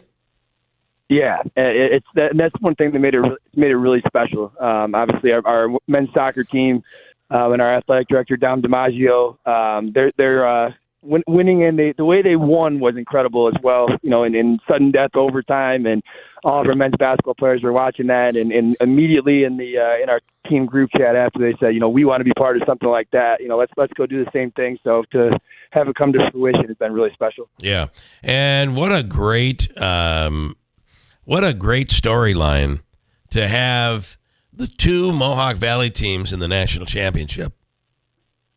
Yeah, I think it's really special. You know, it comes down to how many teams. You know, over 100 teams, I believe, at this level in the country. And then it comes down to, two teams that have already played 3 times, about 30 minutes apart. Everybody kind of, when the bracket came out, I got a ton of messages and phone calls saying, I think that's going to be the matchup. And so that was, along the way, it's kind of one of those things where we had to keep just saying, with one game at a time, let's focus on ourselves. Let's not get ahead of ourselves. Let's be excited for the potential opportunity. But, if we don't win today, it's not going to mean much what's possible. Yeah. And you guys you were a number 2 seed, right? Yeah, we were the number 2 overall seed. Yeah. But the problem with a game when you're playing Herkimer, or Herkimer is playing an MV, it's a rivalry. And rivalries, sometimes things don't work out the way you would expect them to work out on paper. Right, definitely. Coming into that game, I sat down with my assistant coaches. You start sitting down and saying, "Well, what are the things we're going to focus on?" And we knew there truly wasn't going to be any surprise. There's nothing that Coach Lee was going to do that was going to be anything outside the box that we hadn't seen. And I'm sure he knew what to expect coming in with our group, having already played 3 times. Right. But anytime Mohawk Valley and Herkimer meet in any sport, it's going to be fireworks. It doesn't matter the type of season the other teams have. And obviously both teams had high quality years, and Coach Lee's a incredible coach with a phenomenal program over there at Herkimer. But as you said, when you get these rivalry games going, it's going to be a high octane battle between 2 teams that really are going to put everything out there. Now the game was played at Herkimer. It was, yeah. Yeah, that blows too. I mean, that right off the bat is like, oh, great. Yeah, I think. Certainly unique. Our regional championship game was actually at Herkimer as well, and then the national championship game being there was certainly unique. But that was actually the national championship game was our 7th game we played in that gym this season. When you go to regionals, playing them in the regular season, then playing in the net. So we felt comfortable, but honestly, we felt comfortable because of all the support that we had, from our administration. Our president, Randy Van Wagner, our athletic director, Tom Squires, numerous administrators for our school, and all of our family and friends were able to make that trip. So, it was home, really right? Special. It had to feel like a home game too. I mean, listen, at the end of the day, the hoop is where it is. The free throw line is in the same place. And you have probably as many fans coming from MV as were there for Herkimer. Yeah, absolutely. And that's just, kind of a credit to our alumni base. I can't tell you how many messages I got leading up to that game from, we're making the trip up. We have a group of guys coming. We played on the 1989 team. It's just so many special messages. And I think our guys, really did a good job appreciating, the opportunity they had and, respecting all the, this isn't just for this year's team. This is for all those teams that chase this and weren't able to win this game at the end of the year. So this is for all those people winning this game. I don't know who I had a conversation with, and maybe I have my history wrong, but I think I have it right. Herkimer really was early on started investing in their sports program and started getting national championships. They were thought of as that community college in the area that was huge with sports. And I remember speaking with, I'm not sure if it was Randy or who I was talking to, but the conversation was about, we're going to have to catch up, and we're going to catch up. I don't think there's any question. You guys have done more than catch up at this point. Yeah, I think, obviously Herkimer's done a great job in building their athletic programs, but I think Mohawk Valley has really invested in trying to allow their athletic programs to do something really special. Yeah. I mean, when I interviewed here 4 years ago, I wasn't sure what to expect, and as I went around campus and met with administrators and everybody, honestly, and all the way through housing and all those different places on campus, you need all of those things to be in sync to be successful. Yeah. And I think at Mohawk Valley, I mean, we're trending upward, not just in athletics, but just as a campus and as a community. But athletics has really been a focal point at Mohawk Valley, especially since, certainly since I've been here, I've felt that love and attention to detail that, you need that support in order to have these opportunities. And I think, without Dominic DiMaggio, our athletic director, giving us those resources and those ultimately coming from Randy Van Wagner and his team up top. I think it's really blessed us with some opportunities to have the opportunity to chase this. And I realize that at this level, recruiting is certainly a lot different, but you win a national championship, it just works on its own. It is a huge plus for bringing players in down the road. I think it certainly is. I haven't gone through my messages yet. I know my our Instagram account and our Twitter account has a lot of messages from some prospective student athletes. But it's really at Mohawk Valley. It's about these kids come on campus and they're able to walk around and meet the people and see the facilities and go to classes, these smaller class sizes, and see the support groups that we have. Yeah. Academically, I mean, it's built like a scholarship level institution. I was fortunate to spend time at Siena College, and an amazing place. If you walk into Mohawk, there's not a lot of resources that we don't have there that we had at Siena. I mean, it's built to be successful, but it's really the people. Like I said, I mean, certainly the winning and winning a national championship. I think it'll give us a spike in recruiting. But I mean, this place is built to be sustained, and it was built. They've had success before I got here, with the men's basketball program. Coach St. Croix, is a really close friend of mine, and he almost won a national championship, during the COVID year. Yeah. So it's been trending in the right direction for a long time, and fortunately, we're the ones that get to have the opportunity to finish the job here. Listen, the only thing I thought that could have been different is, and this would be obviously this couldn't happen, but boy, it would have been cool, is if you won on Friday. You'd have been in the parade it'd been your own ticker tape parade going down through Genesee Street in Utica. But listen, you don't need it. I'm sure it was an awesome celebration. And that continues. Congratulations on becoming national champions. That's huge. Thank you so much. I really appreciate it. All right. Continue the celebration. Thanks. Absolutely will. You guys have a great day. Thank you so much for having me on. Thanks so much. Harley Fuller is the head coach at national champion Mohawk Valley Community College. Pretty cool, Davey, right? Congratulations to Coach. And I love the fact that it was Herkimer versus MV. Really awesome. Listen, you're having some pain, neck pain, back pain, knee pain, wrists, arthritis, shoulders, whatever it is that you're going through. I tried it, and I'm going through an 8-appointment treatment with Revive Software Therapy with Dr. Tim Del Medico. It's really, this is used by the Steelers, the Cubs, the Lakers, the Nets, the New York Giants use this, and beyond. Check it out, 315-725-8427. It really does make a difference. And if you're trying to get rid of pain, 315-725-8427. Every once in a while, something that sounds too good to be true is actually, in fact, true. How would you like up to $4,000 of free windows? And when I say $4,000 of free windows, I mean $4,000 of free windows. No gimmicks or games. You don't have to buy $4,000 to get $4,000 free. You just get up to $4,000 of free windows through Patriot Home Solutions and NYSERDA. Of course, some restrictions apply, but none of these restrictions are income-based, and you don't have to sit through a long, drawn-out sales presentation.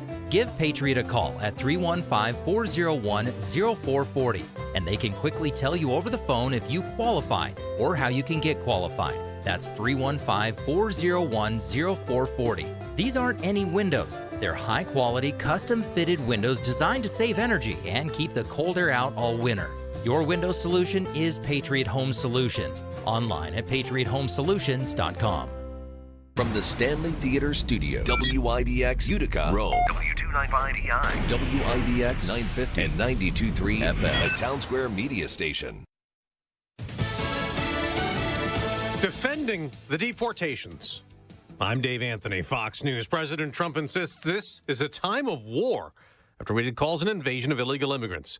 Defending, invoking the 1798 Alien Enemies Act, something only done 3 times in U.S. history. Because Biden allowed millions of people, many of them criminals, many of them at the highest level. The president on Air Force One after 2 flights of migrants, many of them alleged Venezuelan gang members, were flown to El Salvador. You know, Democrats have made a lot of noise over this, claiming that the White House triggered a constitutional crisis by defying a judge's order. But folks here say that is not what happened at all. The plane was already in the sky over international waters when the judge declared that the president could not invoke the 1789 Alien Enemies Act to deport the alleged gang members without hearings. The press secretary, Caroline Leavitt, says the administration did not refuse to comply with the court order. Federal courts generally have no jurisdiction over the president's conduct of foreign affairs. That's Fox's Jackie Heinrich at the White House. The president also said this last night as he keeps trying to end Russia's war in Ukraine. See if we have some